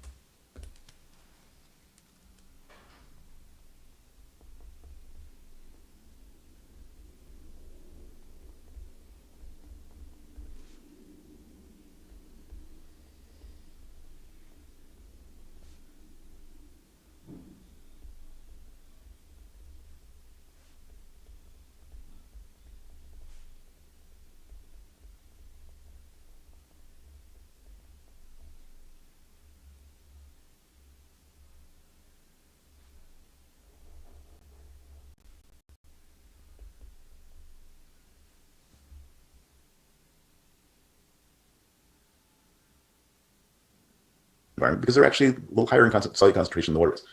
Not the salt concentration, but the total solute concentration. Again, that concept that osmolality is the total solutes. It doesn't matter what the solutes are. So completely different strategy. They don't need to be fighting osmoregulation in terms of water balance because they're pretty much equal to the environment. They're pretty much gaining and losing water at the same rate. They're actually gaining a little bit of water. So they can afford to flush out their wastes with excess water they got to dump. They can afford to dump some water. As opposed to the bony fish, they're constantly holding on to every last drop. Okay? So some caveats to this then, that, okay, where are you getting all this nitrogenous waste? Well, you better have a high protein diet, which is why all chondrichthyes, sharks and rays, are all carnivores. You're going to have a high meat diet, make lots of ammonia to make into urea. Now, urea itself can be toxic, but they produce other compounds, in particular trimethylamine oxide, which helps reduce the toxicity of urea. So the TMAO is also an additional solute that's contributing to the osmolality, but then it's also decreasing the toxicity of the urea and allowing them to tolerate these high levels of urea. That's why if you do eat shark, you typically have to soak the meat first before you bother cooking it, otherwise it tastes pretty good. Okay, so they're actually overcompensating. They're actually slightly hypertonic to seawater. So they're passively gaining water from the ocean environment. Okay. Now, as we said, though, their salt concentration is still low. So they do need to dump salt. Okay, so they do have, their gills are like the bony fish, dumping salt. So passively they're taking in salt with their diet and just by diffusion across their gills, so they do need to keep dumping salt. But they don't have to worry about the water. They don't have to worry about the water, you still have to worry about the salt. Okay, so again, because it's slightly hyperosmotic, they're passively taking in water, and so they can afford to have some excess to flush out their wastes in their kidney, but they do need to be dumping salt.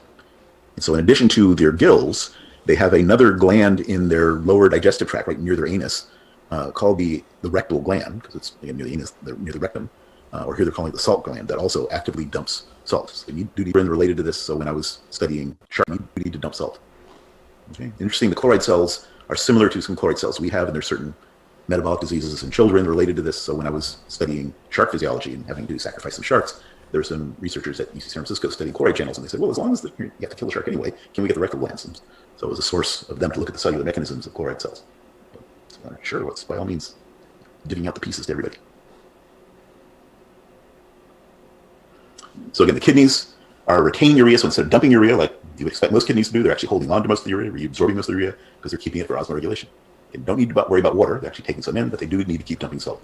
So they do have the chloride cells in the gills and in the intestines, and in that rectal gland, which is again located right over here next to the cloaca, the opening to the outside, that's also actively dumping salt. So dumping most of their salt across the gills, but the rectal gland helping them to dump additional salt.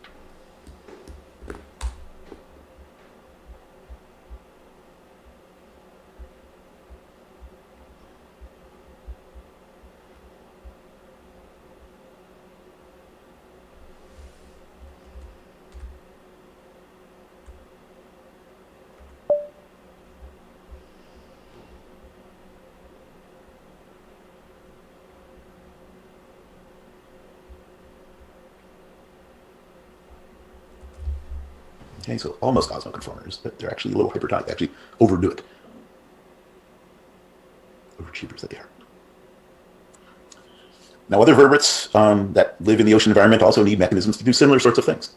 So, for example, a lot of your seabirds, right, like this albatross, right, spends its whole life at sea. Right, it only comes on land to nest once a year, and even then, it's on land. Typically, these islands where there's no fresh water. These animals have to live on saltwater, even though their bodies are the same osmolality as every other bird, which is similar to your osmolality. And so they have to do the similar sort of mechanism that the the fish are doing, in that they have to drink seawater and dump the salt. So they have to have a desalinization plant where they can dump salt and keep the water. Damn, Yes, dude, sir. that's crazy. I didn't know the albatross. Wait.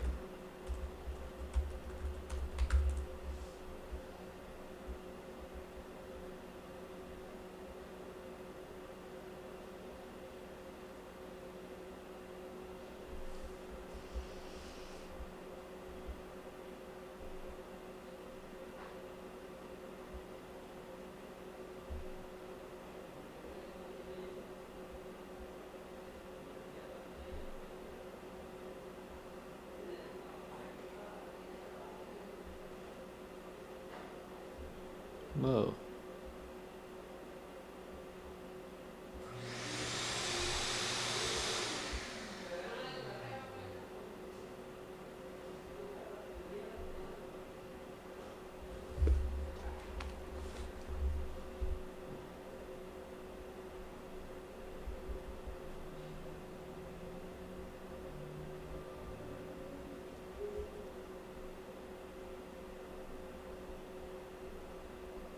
Turning saltwater into freshwater. And in most seabirds, that's located actually in their head. And so their head is now taking their blood. So their blood has a countercurrent exchange mechanism. Remember those?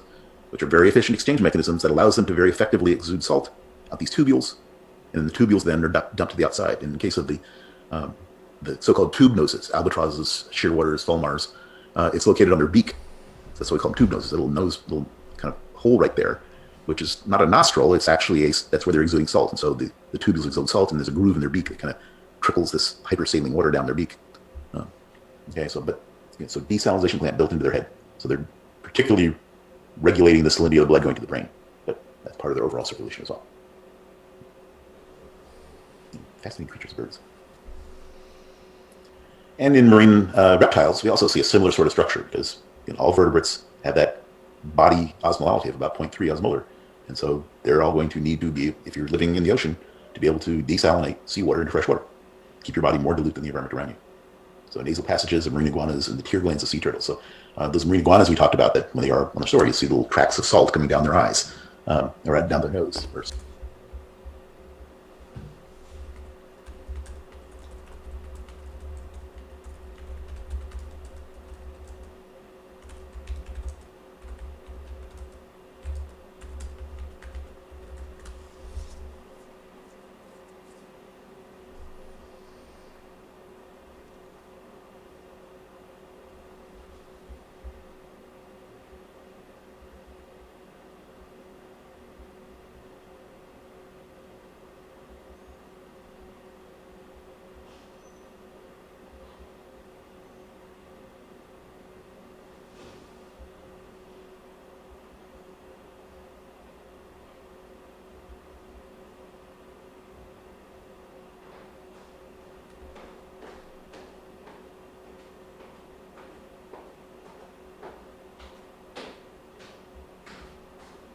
Sea turtles down from their eyes.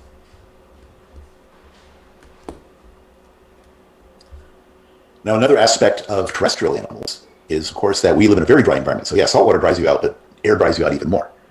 So terrestrial animals need really good water retention mechanisms. We need to hold on as much water as we can. And so one of the things we see, particularly in your homeotherms, all these subjects are coming together. Because if you're warm-blooded, then your body's warmer than the environment, therefore you're more likely to lose water to the environment, because water is going to go from the liquid to the gaseous state in you. And so with mammals, for example, and birds the same way, that in our airway, between our nostrils and our lungs, we have these bony processes called turbinates. So these turbinal bones increase the surface area of the nasal passages. So when you inhale air, it's cold, because you're warmer than the environment, so it's cold, and it's dry. You don't want to dry out your lungs, because those alveoli need to be moist, right? They have those delicate little membranes. So it actually, that surface area evaporates water, and so the air that you're inhaling into your lungs is now warmed and humidified. Okay, so that's good for your lungs. But on the way out, you can't afford to lose that water. So on the way out, as the air goes over those turbinates cool, because you get this air moving over this big surface area, cools them, which condenses the moisture back out. So you reclaim the water. So by having this turbinate structure, we're able to humidify the air on the way in and reclaim that water on the way out. So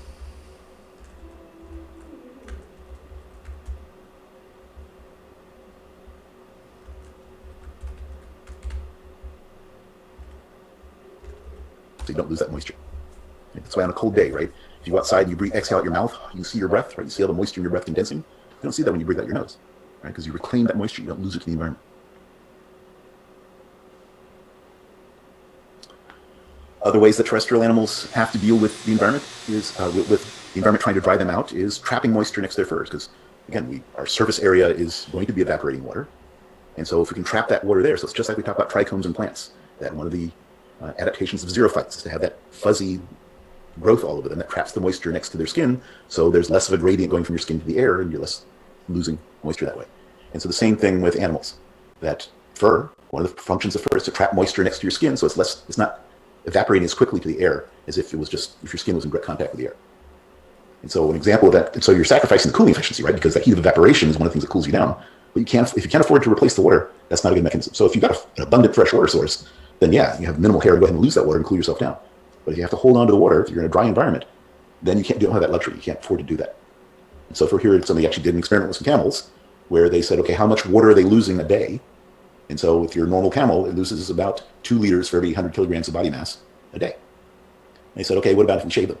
So if they shave the fur off the camel, now all of a sudden they're losing 50% more water a day.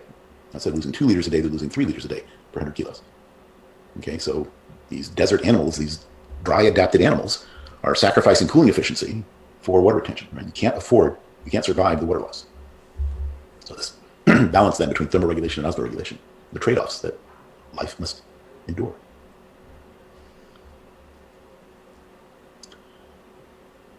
So as we mentioned earlier, in most cases, the osmoregulatory systems of animals are tied in with their excretory systems.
That same mechanisms that they use to balance their water and salt balance are used to get rid of their waste products.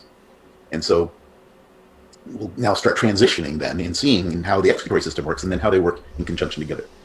So typically they need to be related because as we already said, even in the fish, where the kidney was part of the process in terms of if you need to hold on to water, your kidney needs to make really concentrated urine. If you need to dump water, it needs to make really dilute urine. So that excretory system having a big part in osmoregulation. And with terrestrial animals, it's even bigger relationship. So for example, we talked about homeostasis in terms of temperature, and that the hypothalamus was where that sensor was that regulated your body thermostat. Well, the hypothalamus is also where your osmoregulatory mechanism is, in that there are sensors regulating or measuring the osmolality of the blood going to the brain. Right? Again, the brain is the most delicate structure we need to protect. Everything else kind of benefits as we regulate the brain. So the osmoreceptors in the hypothalamus are measuring the concentration of solute.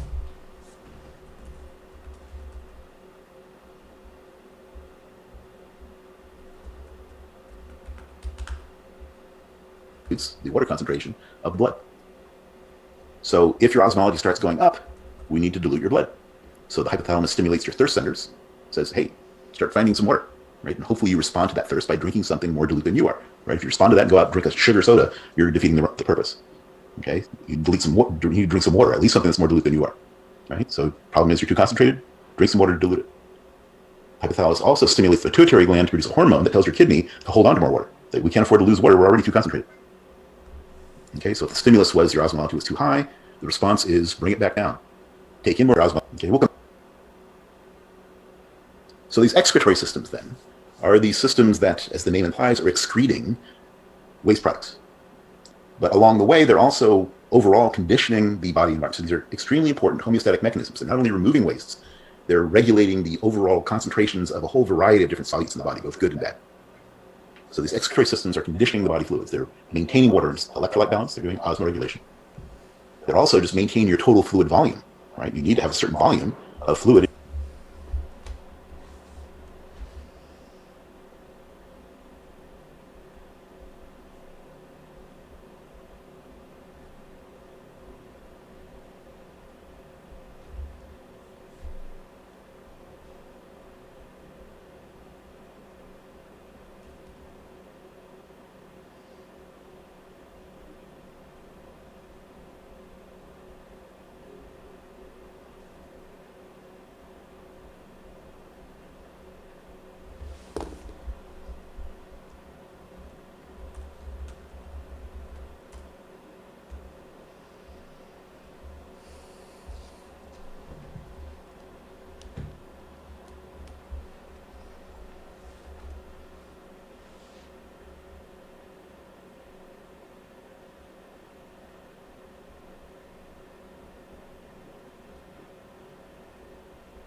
In your body, including your plasma volume in your blood and therefore your blood pressure, right?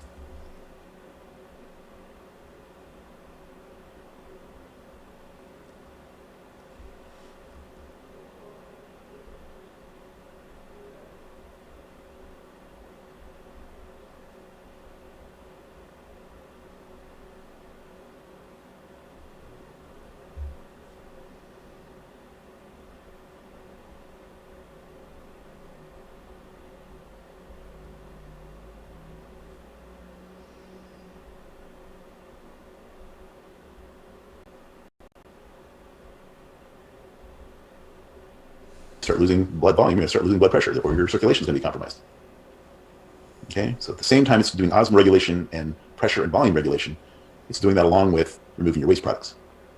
Particularly the waste products we're worried about are nitrogenous waste, nitrogenous nitrogen-containing waste. So we consume nitrogen compounds, proteins, nucleic acids, and as a result of our using those molecule waste. So we consume nitrogen compounds, proteins, nucleic acids, and as a result of our using those molecules for energy, we produce ammonia as a byproduct. And ammonia is among these nitrogenous wastes then that are toxic. We have to get rid of them. At the same time we're dumping these wastes, we can't just be dumping everything. We need to hold on to our nutrients. So somehow your excretory system needs to be able to tell the difference. That thing I need to get rid of, that thing I need to keep. And it needs to be really good at both, getting rid of that thing and keeping that thing. Okay? While it's conditioning the body fluids. So it's a multifunctional organ, or a collection of organs. So nitrogenous wastes. So again, these are byproducts of metabolism that when you're either digesting or recycling used proteins or using proteins for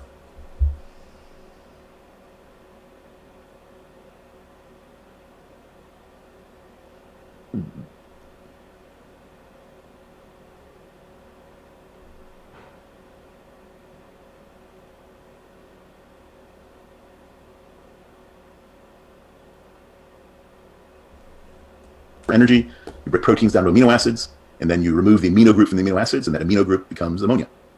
Or same thing with nucleic acids. You break those down into nitrogenous bases, and those nitrogenous bases become ammonia, which then becomes, well, amino groups would then become ammonia. Okay, so when we use nucleic acids and proteins, either for energy or because they're just worn out and we need to replace them, these nitrogenous products get produced. Okay, Now, the most direct product of metabolism is ammonia. Now, ammonia, NH3, so this nitrogen forms 3 bonds. So nitrogen with its 3 bonds taken up by hydrogens, that's ammonia. Now, ammonia is water soluble. Okay, so it can remain in solution, but it's toxic. It's nasty stuff. Now, energetically, it's cheap because you don't have to do anything with it. It's produced directly as a metabolic byproduct, so you don't have to spend any more energy doing anything with it. This is what you have to get rid of. So if you're an aquatic animal, then all you have to do is let it diffuse out to the environment, right? It's higher in concentration in you than it is outside. It's going to diffuse out of you, right? Because it's water soluble. Just let it diffuse away. So if you're an aquatic animal, it's not usually a big deal because it's just going to diffuse out of your body. If it starts building up in your body, its concentration gradient is going to be out, and away it goes. Okay, so you don't have to spend any energy moving it, turning it into something else, anything like that. It's going to diffuse away before it reaches toxic levels. So the main excretory system in most of your aquatic animals is just your gills. The ammonia is just going to diffuse right through your gills, and away it goes. Right. So the problem is, of course, if you have your goldfish in a bowl, you don't change the water, right? It diffuses away until it becomes the same concentration. It's not going to diffuse away anymore. As long as you got enough exchange the water, it'll go away. Now, if you're a terrestrial animal, though, it's not going to diffuse away because you're not in a water environment. So it being water soluble is not going to help you because it's not going to just diffuse away out of your body because you're not surrounded by water. So we need to do something else with it. So we need to spend a little energy and turn it into something else. So one option that mammals and amphibians do, as well as sharks did, as we talked about, is they spend a little bit of energy and take a couple of ammonias and bind them to a carbon dioxide to make a molecule called urea. So urea is still inorganic carbon, right? It's a single carbon, but it's an inorganic carbon with a couple of nitrogens on it. Okay, so it's still water soluble, but it's much less toxic than ammonia is. So you just detoxify it. You can tolerate more of it in your body. Right? The sharks are tolerating huge amounts of it in their body. But it still has some toxicity. You do need to get rid of it. But it's expensive because you did have to take energy to build this molecule, right? You took 2 of these and 1 of those and built this molecule. That took energy. It takes energy to build things. Okay, so there's an energy expense, but now you turned your waste into something less toxic. Okay, nice. But you still need to get rid of it with water. So it's water soluble. So to get rid of it, you need to get rid of the water that it's in. So in terms of water waste, it's expensive in terms of water balance because you need the water to flush it out. Now, if you really can't afford the water, if you really need to hold on to as much water as possible, then the trade-off is you need to spend more, right? You want to keep more water, you need to spend more energy.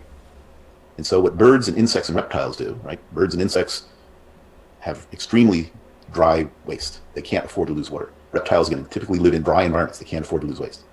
So they instead produce uric acid. Uric acid is insoluble in water. It's a precipitate. So now you don't have to lose water with it. You just need enough water to keep it as a paste so you can move and you can excrete it. But you don't need to have a whole bunch of water you're dissolving in it. So now you can get rid of it. And of course, if it's not in solution, it's not toxic. Right? So you created a non-toxic waste that you can get rid of with minimal water. The trade-off is, of course, that's a lot more complicated molecule. It took a lot more energy to build that. Okay, so here's the trade-offs. Right? So if you live in water, no big deal. It's just going to diffuse away from your gills. If you live in a terrestrial environment, you need to spend some energy to build it in something less toxic. And then if you really can't afford to have a water-soluble compound because you can't afford to lose it in water, you precipitate it out as an insoluble This is actually a pretty interesting slide. I didn't know this. compound. So 3 different strategies in what types of nitrogenous waste you do. How are you getting rid of this toxic ammonia? So if we look at the basic components of an excretory system, again, we're going to see variations in this that have independently somehow come up in multiple lineages of animals. They've all independently come up with the same basic structure, or variations of the same basic structure. So it's like, how does that happen? But essentially, the components of an excretory system is you've got a certain body fluid. That's the fluid that you're going to directly manipulate. And you're going to somehow filter that so that you're not losing like your body cells, right? You can't be shedding your body. You also don't want to be shedding those expensive necessary proteins that are running everything. So you need to filter that fluid so that you're keeping your cells and your proteins, but everything else is filtered. Okay, so non-specifically, how it goes. Right? So keep your cells and your proteins, everything else on the way out. So you need some mechanism to generate a flow here so that this fluid is flowing away. So you're drawing fluid through this filter. But of course, when you do that, you just filter a whole bunch of stuff that your body needs, right? Nutrients, vitamins, right? Energy molecules, hormones. You just filtered stuff you want to keep. So the lining of this tubule then, so this tubular structure here, the epithelial cells lining this, right? Epithelia, solid layer cells, needs to selectively reabsorb the things that you want to keep. Right? So from our diet, we absorb things. Now we're reabsorbing, right? Things that were in our body, we need to get back because we just filtered them out. We need to get them back. So we need to reabsorb water and nutrients back into the body fluids. Then whatever you filtered and did not reabsorb is going to be excreted. So now you don't need a list of every possible toxin or waste product you might ever encounter. You just need a list of every nutrient that you want to keep. Or you already probably have a list of that from your gut because that's what your gut absorbed from your diet. So you want that same list now. We want to keep these things. So anything you filtered and don't reabsorb is automatically waste, and out it goes. So the nutrients and most of the water then return to the circulation, and anything else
is now excreting.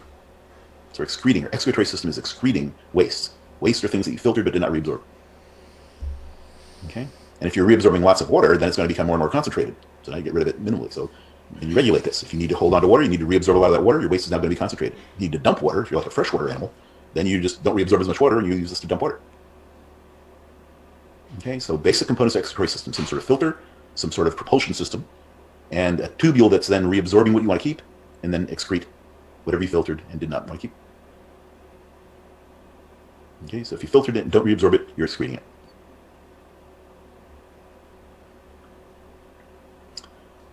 So get a little more detail on these essential steps of excretory systems. So filtration, and your filter needs to keep the things that you keep your cells and your macromolecules. So your cells and your proteins are retained. That's why you need a filter. Okay, so your water and your small solutes are now non-specifically entering the tubule. Right, so you're not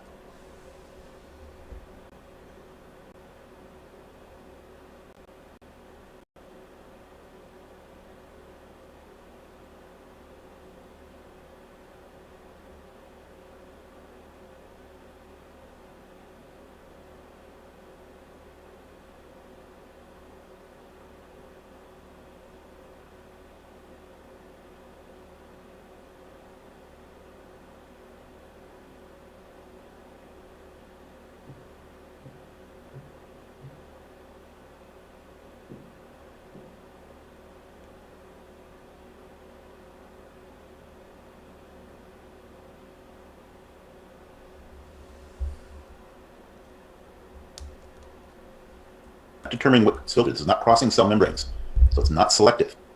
It just was not a cell or a protein, or not something in a cell or stuck to a protein that will keep it from being filtered. But anything else in solution is going to be filtered. So that's non-specific. Now, of course, you're not filtering yourself dry. You're only filtering a portion of your body fluids. If there's some nasty thing that you want to get rid of really badly, not just the fraction that you're filtering, you want to get rid of more of it, then your transport epithelia here is now dumping more of it in your tubule. That's called secretion. So secretion, you're now specifically taking something that wasn't filtered and dumping it in the filtrate. Whereas your transport epithelia is specifically reabsorbing things you want to keep. So the lining of the epithelia, just like the brush border of the small intestine, right? There's certain things it was directly taking. The transport epithelia here is dumping more of some things it wants to get rid of, reabsorbing more of the things it wants to keep. Okay? So you're excreting things you filtered and secreted. You're not excreting things that you filtered and reabsorbed. Either things you either didn't filter or you filtered and reabsorbed, you're not excreting. Okay, so this is the selective part. So the non-selective part is happening at the filter. The non-selective part is happening here at the interface with this tubule and the interface between the tubule and the circulatory system. Okay? So as we said, this is related to osmoregulation in terms of what proportion of salt are you reabsorbing as opposed to letting go or secreting even. What proportion of the water that we filtered are you reabsorbing or are you letting go? So along with your excretory system, you're using this for osmoregulation also. Okay, so let's look at some examples. So we just said that we need a filter and a tubule. So let's look at our flatworm. Are you reabsorbing? Okay.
body. So it doesn't have like one consolidated kidney. Its kidneys like all over.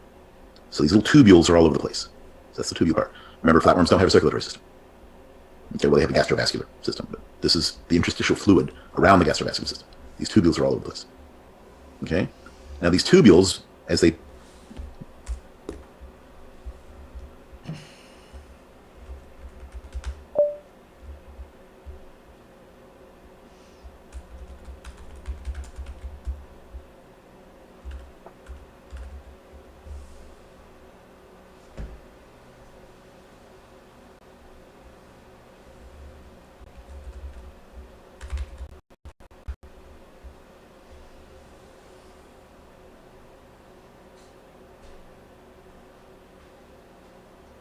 bulge inward from the body wall, terminate in these blind ends. And the end, so it's not up, so we look. Okay, so let's look at some examples. So we just said that we need a filter and a tubule.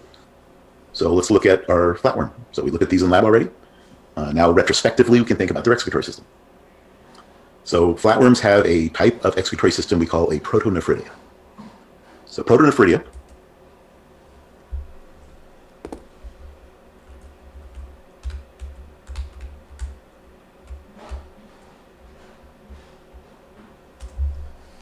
are extensive. So you can see it's all over the body. So it doesn't have like one consolidated kidney. Its kidneys like all over. So these little tubules are all over the place. So that's the tubule part. Remember, flatworms don't have a circulatory system. Okay, well, they have a gastrovascular system, but this is the interstitial fluid around the gastrovascular system. These tubules are all over the place. Okay? Now, these tubules, as they bulge inward from the body wall, terminate in these blind ends.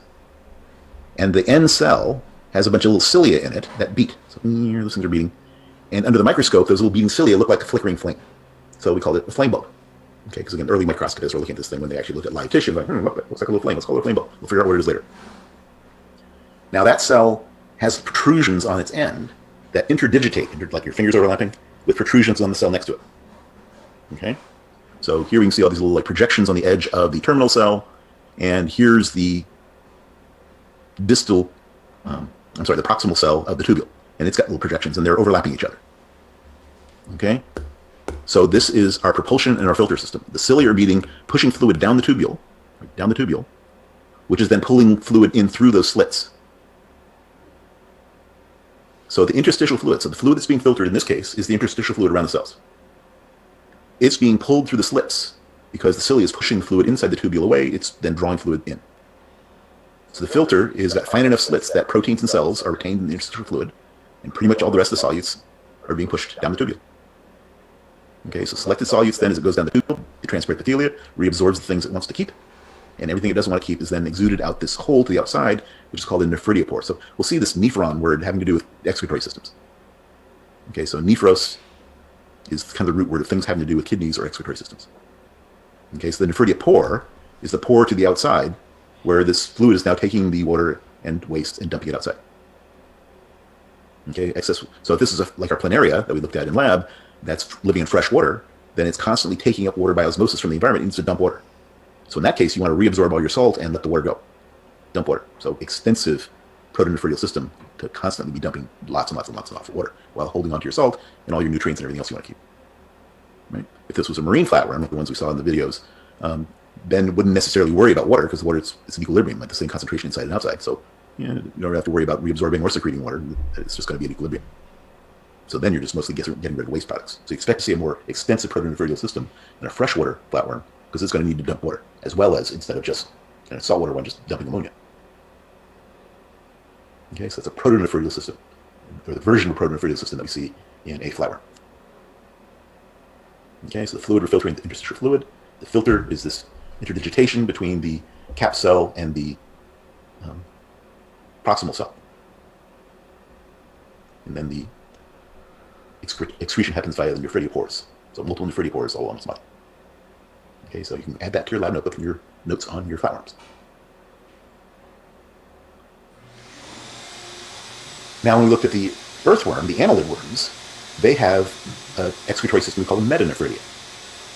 And with metanephridia,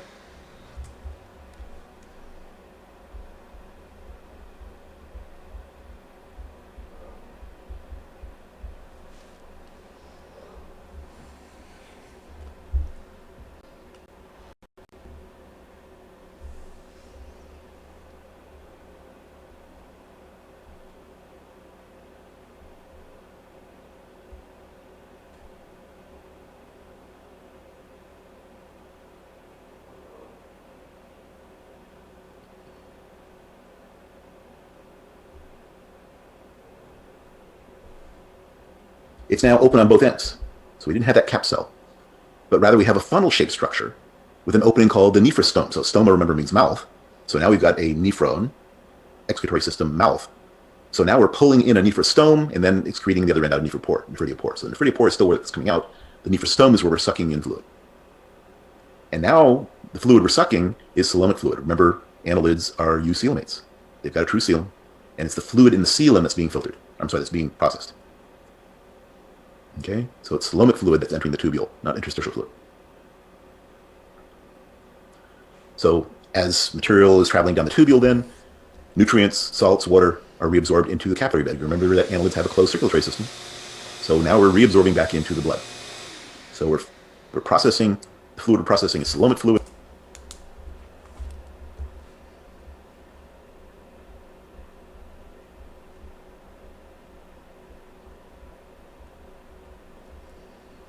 So, ciliated nephrostome draws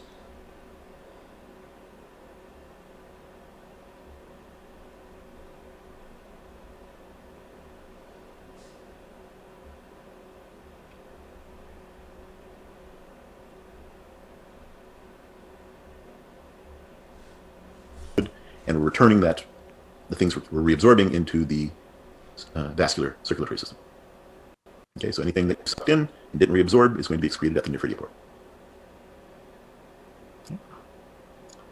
Now they also typically will have a bladder, which allows them to store waste, again, depending on the particular worm, not all worms have this, a bladder so that once they process it, they can store it and excrete it all at once. Okay, and depending, again, there's lots of variations within the annelids. In some cases, the nephridiopores are, like we talked about in the flatworm, just on every segment of every metamere of their body, they've got a nephridiopore coming from their metanephridia. In other cases, the nephridiopore actually goes into the gut instead of in the body wall. That way, their excretory waste and their digestive waste leave all at one place. Instead of having lots of little pores, they just got an anus at the other end. Okay. Now notice here, though, that the coelomic fluid is being pulled in the nephrostome in this segment. The reabsorption is happening in the adjacent segment. So when we do this modular construction, we're starting here and adding a module and finishing over here. Oh shit, that's sick. Okay, so it's not the coelomic fluid around the capillaries that's being processed. It's the coelomic fluid from the adjacent segment that's being processed. That's awesome, man. I really So like each segment that. of the body, that metamere, those modular bodies, each segment has a pair of metanephridia. So there's two of them. So we're showing one here. There's actually a pair of them in here.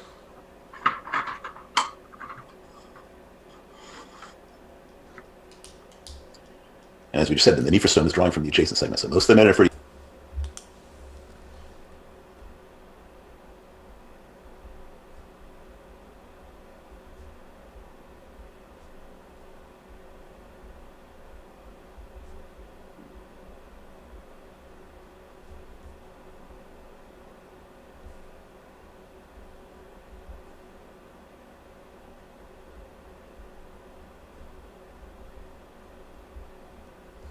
is here, but the stoma, the nephrostome, is in the adjacent, penetrating through the septum into the adjacent segment. Okay. So let's take compare a little more protonephridia with metanephridia. So here we see an animation of protonephridia. So here's the body. Again, remember that flatworms are acoelomate, so there's no coelom here. It's just, here's the lumen of the gut, here's the body wall, and there's a solid tissue between there. And then we got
tons of these little tubules protruding from the body wall inward. And so here we're looking at the edge. And so here's that flame bulb with its cilia beating in the middle there, creating a little flickering flame that's creating a current that's pushing fluid down the tubule. And then the interdigitations of the protrusions of the flame cell with the terminal cell of the tubule that creates the filter. Okay, so flow is created by pushing the fluid away, therefore drawing interstitial fluid from the body in through the slits. That's what we're seeing here. And then as materials are non-specifically filtered, things you want to keep are reabsorbed, things you don't want to keep are excreted up the nephridial. Okay, so whatever waste products are excreted, if you're a freshwater flatworm, then you let less of the water go too. If you're a saltwater one, then you don't really care about the water so much because you're already at equilibrium in terms of water. Okay, so our filtration process and our reabsorption process leading to our excretion process. Okay, so that's a protonephridial type system. And again, there's certainly more than two. There's lots of them all over the body. Now with the metanephridial system, it's the coelomic fluid that's being drawn in to these open stoma. And those stoma then are lined with ciliated epithelia. So this Wait.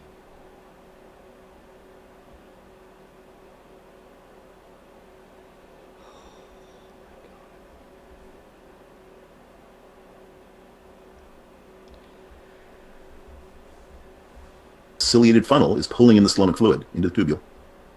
That tubule is then penetrating through the wall into the next segment, but then that transport epithelia once again is reabsorbing the things you want to keep, and everything you don't want to keep is going up the nephridiopore, either out the body wall or out into the gut wall, into the lumen of the gut. Okay, so again, here's the cross-section of an earthworm, right? We got our gut in the middle, our coelomic fluid, here's our dorsal heart, and here's our ventral vessel. But where's the filtration step? Right, this is just sucking in fluid. Where's the filtration step? With metanephridia, the filtration step happens between the blood and the coelomic fluid. So the coelomic fluid has been filtered from the blood. So that's where the filter is. The filter is around the blood vessels.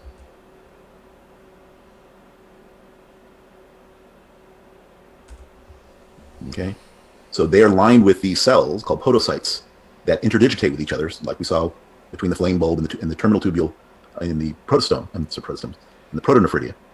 We've got these interdigitations that creates the filtration slits. And so things are going through the wall of the blood vessel, through these slits, and being non-specifically filtered into the coelomic fluid.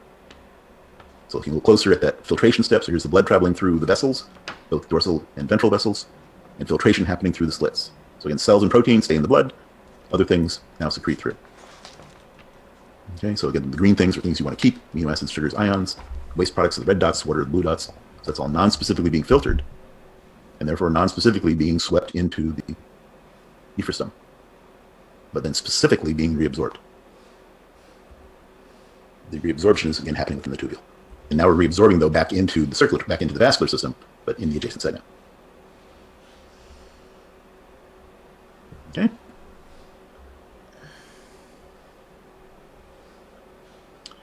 Now the mollusks also have a excretory system that we would define as being metanephridial. So there's some similarities, although some significant differences. One of the main ones is, remember that mollusks have an open circulatory system, not a closed system. So some parts of the process are going to be different. Also, Wait, I thought though that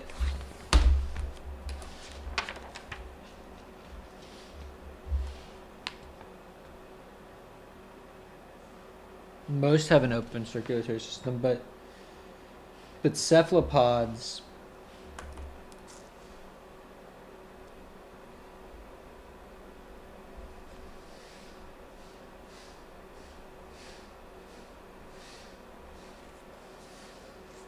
yeah, so let's start with that. So it's the hemolymph rather than blood that's being filtered to form the coelomic fluid. But remember, with open circulatory systems, most of the body cavity is not the coelom, it's the hemocoel. The coelom is reduced to that membrane, that pericardial membrane around the heart. So pericardium around the heart, that's the coelom. Okay, so instead of the whole body cavity being the coelom, it's reduced to the sac around the heart. Okay, so this is the hemocoel out here. This is the coelom in here. So metanephridial systems, the filtration step happens from the coelomic fluid. So where's the filtration step? It's actually across the wall of the heart. That when the heart contracts, it generates high pressure. Most of that hemolymph is going to go down the artery, but some of it's going to percolate up through the wall into the coelomic fluid. So once again, our filtration step is happening between the vascular system and the coelomic fluid. Then there's going to be a pair of metanephridia with their nephrostomes that are drawing in, so this is showing one of them, but there's one on the right, one on the left, that are drawing in the hemolymph into the metanephridial tubules. Okay, so similarities in terms of where's the filtration step, and that it's coelomic fluid that's being drawn by ciliary action into the nephrostomes and into the tubules. But now you're filtering across instead of the wall. Well, of course, the earthworm had the dorsal heart also, but instead of the wall, more of a tubular structure. Now you're actually using the contractions of the heart to give you the pressure to force it across the wall. So when it contracts, most of the volume is going down the artery, so it's going across the wall. So the pair of nephrostomes then draw the coelomic fluid into the metanephridial tubules, and these are consolidated then into a structure that we would call the kidney. So the tubules are all in one place, and so an excretory organ will call a kidney. The nephridiopore then exits into the mantle cavity. So remember when we talked about gas exchange, we said that the mollusks have a mantle cavity, a cavity where their gills are located, so that then you can force water across the gills, and it's nice and focused, and the gills are protected. Well, since you're forcing all that water across the gills, why not use that to flush away your waste also? So the water comes in across the gills, gas exchange for the gills, ammonia removal. Right? Remember, aquatic animals get rid of most of their nitrogenous waste as ammonia across the gills. So you got now your ammonia, then across your anus and across your nephridiopore, sweep away your digestive and excretory waste as well on the way out. Okay, so having the ciliated cavity here allows you to do gas exchange, ammonia removal, sweep away your nitrogenous and your digestive waste all in one big flow. Okay, so having your excretions then into this passageway downstream from where your gills are, right? So your gills get the fresh water, the waste get dumped in it on the way out. So even though there are similarities in terms of you've got the ciliated nephrostome drawing coelomic fluid that was formed by filtration from this dorsal vessel, probably not homologous to annelids. So even as amazingly similar as they are, probably independently derived. Again, every time you see these incredible analogies, you're going, how did that happen once, let alone lots of times? And what gives us the idea that they're probably not homologous is that embryologically they derive from different structures. That in the annelid, those tubules derive from the mesoderm, whereas in the mollusk, it derives from a pocket that pockets in from the ectoderm. Okay, so embryologically they're coming from different parts, probably then means that these are independently derived structures. Okay, so here's the side view of it. If we look more from the ventral aspect, so looking at the back end of the clam in this case, that looking at the process, so the hemolymph is drawn in, again, the circulatory pattern of open circulatory system for an aquatic animal. So the hemolymph is drawn in the vein here into the gills, so on both sides, and the veins into the gills, and then from the gills into the atria of the heart. So they have a three-chambered heart, so an atria on each side. The atria then contract, force most of that hemolymph into the ventricle, but some of it's going to go across the walls into the coelomic fluid. And then when the ventricle contracts, then it's going to pump it down this artery down to the rest of the body, as your open circulatory system. Then that fraction of the volume that was filtered into the coelomic fluid here. Oh, and also remembering that the gills had an excretory function, not only of gas exchange, but of dumping nitrogen. So as all this water is flowing all over this hemolymph traveling through here, the nitrogen is being removed as it just diffuses away. Now the hemolymph continues from the gill to the atria of the heart. The water and small solutes permeate into the pericardial fluid, the coelomic fluid, where cells, respiratory pigments, proteins are retained in the hemolymph and circulated to the rest of the body. The coelomic fluid then is drawn up by the pair of nephrostomes into the pair of metanephridial ducts, into the kidney, where reabsorption occurs back into the hemolymph. And then whatever you sucked up here and didn't reabsorb is going to be excreted by the nephridiopore into the mantle cavity and swept away by the excurrent siphon. So they have a siphon, an incurrent siphon that brings in fresh water, excurrent siphon that takes away the used water. Okay, so again, relating now our excretory system to our gas exchange and circulatory systems of a mollusk. Right, so the systems are all working together. That's a metanephridial system. Now we move to the arthropods. The aquatic arthropods, the crustaceans. Whoa. Oh my god. Dude, I swear, we're gonna spend so long on freaking arthropods. These crustaceans, antennal gland nephridia.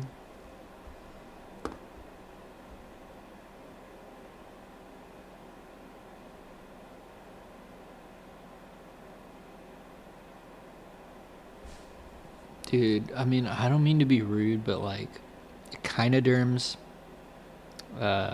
crustaceans, I just don't care about their freaking, I don't care about their maxillipeds. Have a system called a sactate nephridia. Now, some textbooks also call this a metanephridia, but it's really completely different. It's back when they're trying to do their phylogenetic foretelling and make things related. But now that analysts, now it's exchange the circulatory systems of a mollusk. Right, so these systems are all working together. That's a metanephridial system. Now we move to the arthropods. The aquatic arthropods, the crustaceans, have a system called a sactate nephridia. Now, some textbooks also call this a metanephridia, but it's really completely different. It's back where they're trying to do their phylogenetic storytelling and make things related.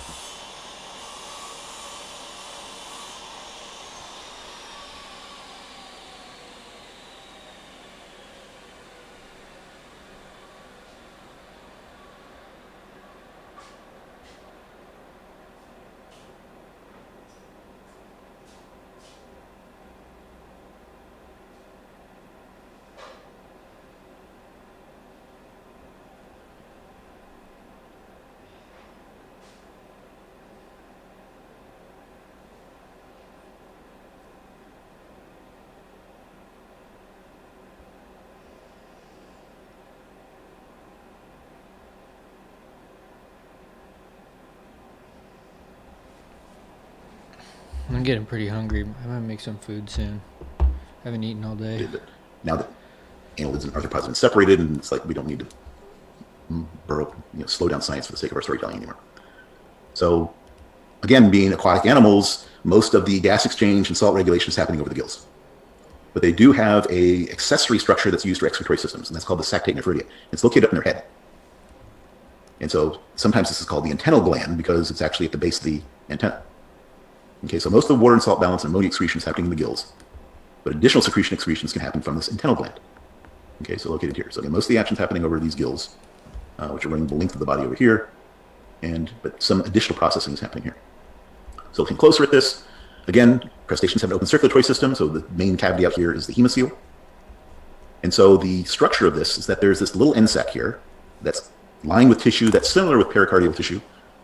So some people said it's like a cilium membrane.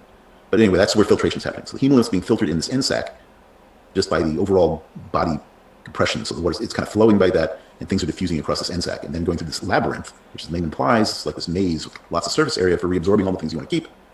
And then whatever you manage to filter and not reabsorb is stored in a bladder and then excreted out the pore at the base of the antenna. Okay, so as we said, most of the nitrogenous wastes are dumped at the gills, and most of the salts are regulated at the gills. What this is really important for is in the freshwater crustaceans, like a crayfish, in dumping excess water. So you're filtering the hemolymph, getting back all your salt, and then dumping water. And so these tend to be relatively large in freshwater crustaceans. But they're still there in the marine crustaceans. So when I was at Bodega Bay working with lobsters, we were kind of scratching our heads about this, okay, why would marine crustaceans need this structure?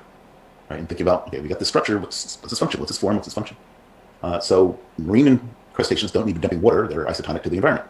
So they don't need it for dumping water. They're doing their ammonia, getting rid of their ammonia across their gills. So why do they need that? It's not like, anybody thinks that marine crustaceans, you evolved from freshwater crustaceans, so it's some vestigial structure. That's usually people thinking about the other direction. Plus, isn't it odd that the pore is on the base of the antenna? The antenna is this articulated structure that you can aim. Why do you want a... I zoned out. What the fuck is going on?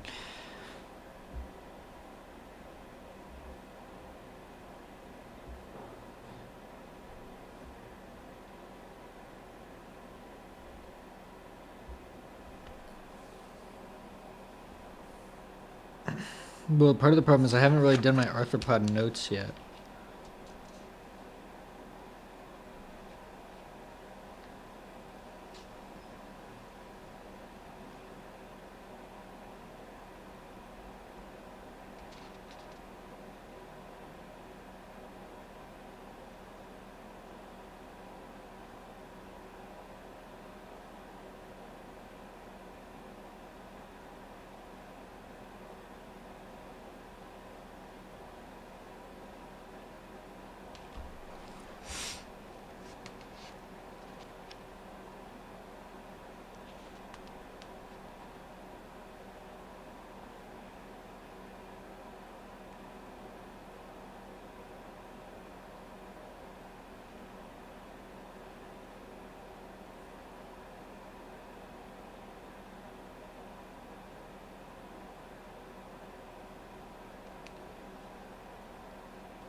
movable nozzle to this structure.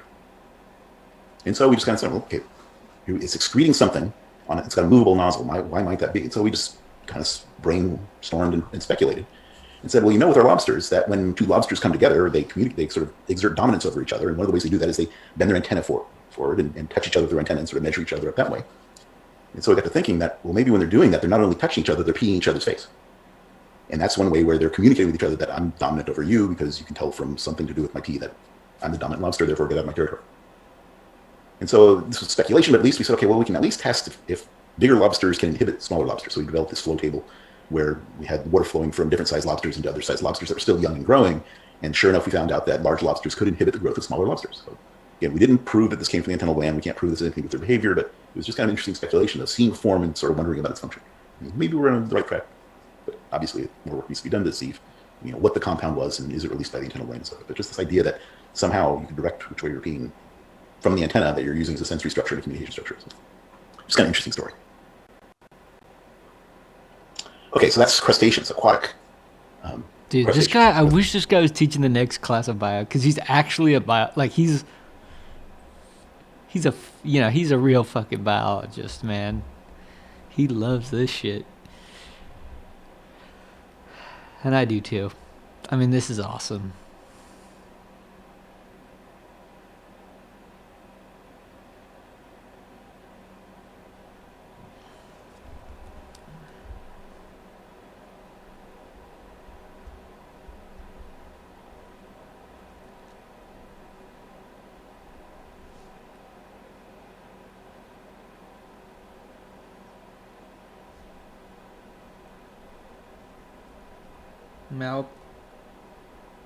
Malpighian.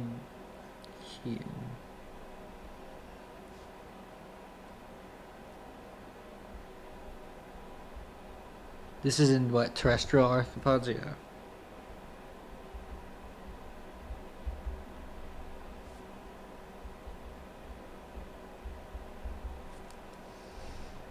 Aquatic arthropods. So again, marine ones don't have to worry about water balance. The freshwater ones need to dump water. But terrestrial arthropods need to hold on to water. And so we don't see anything like an antennal gland, and they don't have gills. They have structures that need to hold on to water. And so insects are really good at holding on to their water. Right? They don't have a really big body. You can't constantly be storing excess water around. You need to really keep what you got. And so there's a unique excretory system in insects. Well, actually, in terrestrial arthropods, so we can find this also in other arthropods as well, other terrestrial arthropods, so spiders and scorpions and things like that. And these are called Malpighian tubules. And Malpighian tubules are, again, sort of using multiple systems, are actually extensions off the digestive tract. And so we talked about these briefly when we looked at the structure of the insect gut, where we said, remember that the foregut goes from the mouth to where those pyloric ceca are, the midgut, where digestion and absorption is happening, then happens until you... One thing that I need to reconcile, kind of, is like, arthropods are so successful, and they still just have an open circulatory system. I find that really almost counterintuitive. Reach this region with these Malpighian tubules.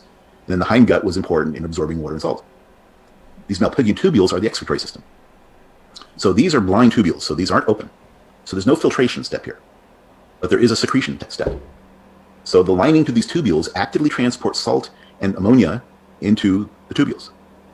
Now, if you've got increasing the osmolarity of these tubules because you're dumping all these solutes in it, water is going to follow passively. Water follows, increases the pressure in here, therefore pushes the fluid down, and it opens into the hindgut. The hindgut is already absorbing water from the diet, so now you just absorb the water out of your excretory fluids. Okay, so using the same system, instead of having like in us, where our hindgut and our kidneys are regulated by the same hormones, just have the same system working for both. So they dump their excretory fluids into their hindgut and then absorb the water and salts from both.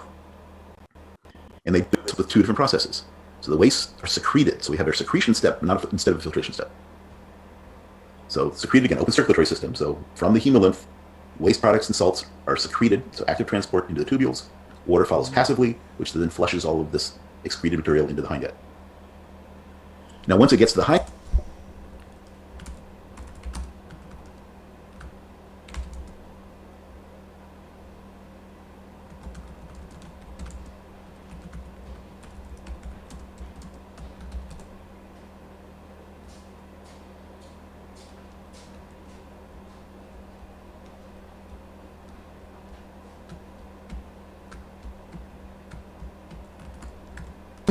the lining of the hindgut reabsorbs the salt. Okay, so you secreted salt here, you reabsorb the salt here. If you reabsorb salt, you're going to decrease the osmolality, right? You're removing the solute. You also have enzymes in the lining of the gut here that catalyze the reaction of turning your ammonia into uric acid. Uric acid, remember, is a precipitate. It's a solid. If it precipitates, it's not in solution anymore. You're decreasing the osmolality of the solution. Right? If you're removing the solutes, either because you're pumping them out or you're precipitating them out, you're removing them from solution. The solution is now more dilute. Therefore, osmotically, water wants to leave, and sure enough, water will follow the salts out and be reabsorbed. So the reabsorption of the water is driven by both the reabsorption of salt and the precipitation of uric acid. Both of those are decreasing the solute concentration, therefore increasing the osmotic pressure out of the tubule, out of the gut in this case. And the result of this is you've got an almost solid waste product. That's both your digestive and your excreted waste mixed together in very little water. Okay, so this almost solid feces and waste are excreted. Okay, so extremely efficient system at losing minimal amount of water with your waste. So you're still getting rid of your waste, but instead of having two different systems with a little bit of water lost in both, you get one system, minimal water to get rid of both wastes. Okay, the reason why insects rule the world. And then finally, the vertebrate system. With the vertebrate system, we have a system called a nephron. So now our excretory system is based on a nephron.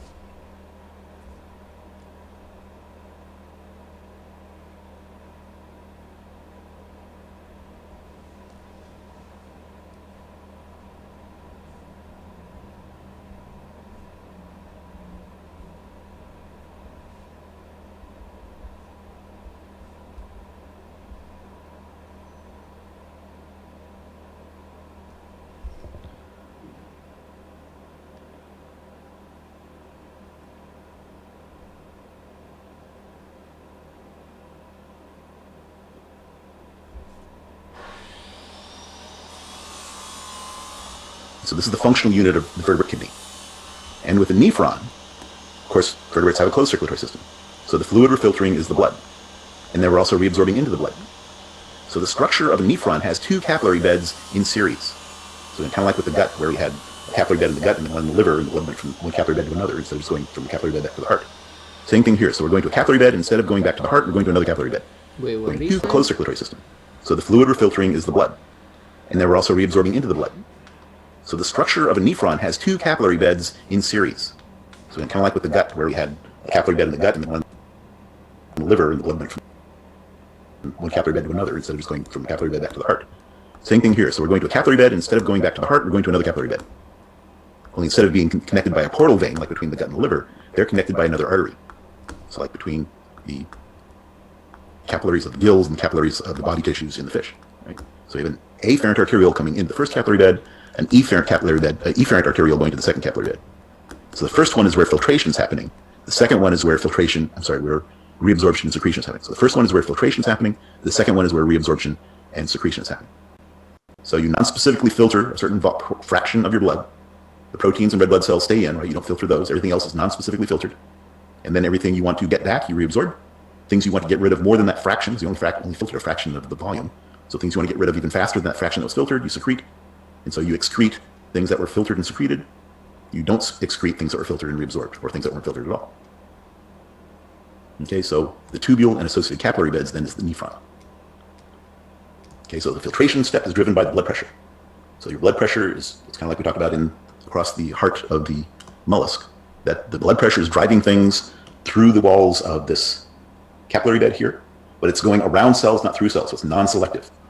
So it's keeping cells and proteins in solution, but everything else is being filtered non-selectively. So small non-protein solutes go past this first capillary bed, which is called the glomerulus. Then you reabsorb the things that were filtered that you want to keep, and you secrete additional things you want to get rid of. And so things that you increase how much of it's filtered, you increase how much of it's secreted, you're going to increase how fast you get rid of it. The more you reabsorb it, the less you're going to excrete. Okay, so for example, your blood sugar, right? There's nothing to stop blood sugar from being filtered here. But under normal conditions, you reabsorb all of it. So even though you're filtering it, you don't excrete any of it. Right? So typically, you don't really have sugar in your urine because all that you filtered, you reabsorbed. Right? So filtration is putting it into the tubule, reabsorption is taking it back out of the tubule. So obviously, we don't just have a nephron.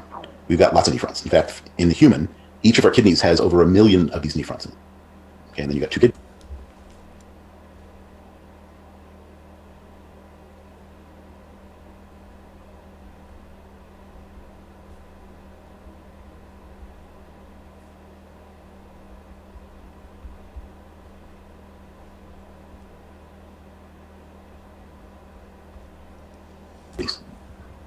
Okay, so they're oriented something like this, where here's all the first capillary beds, the glomeruli are up here, and then here's all the tubules.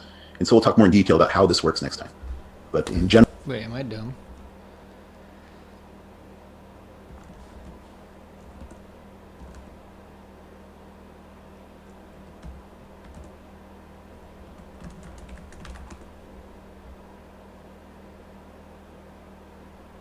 Yeah, I'm right.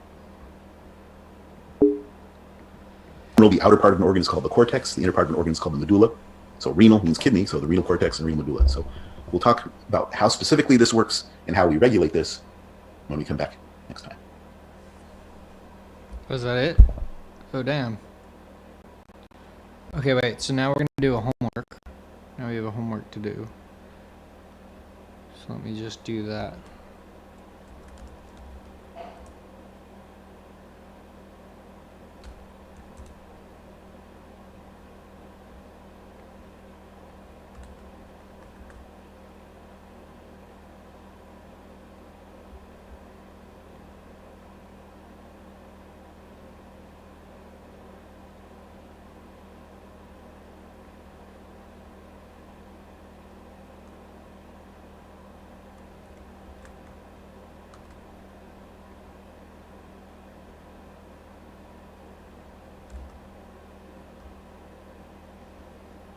Okay. I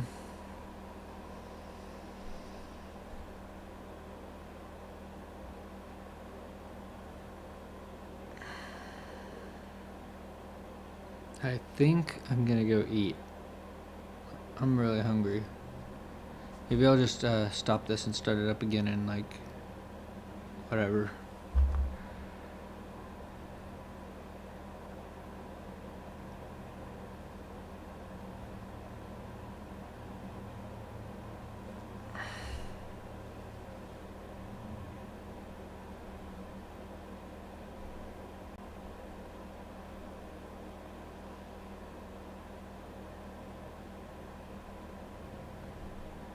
Okay.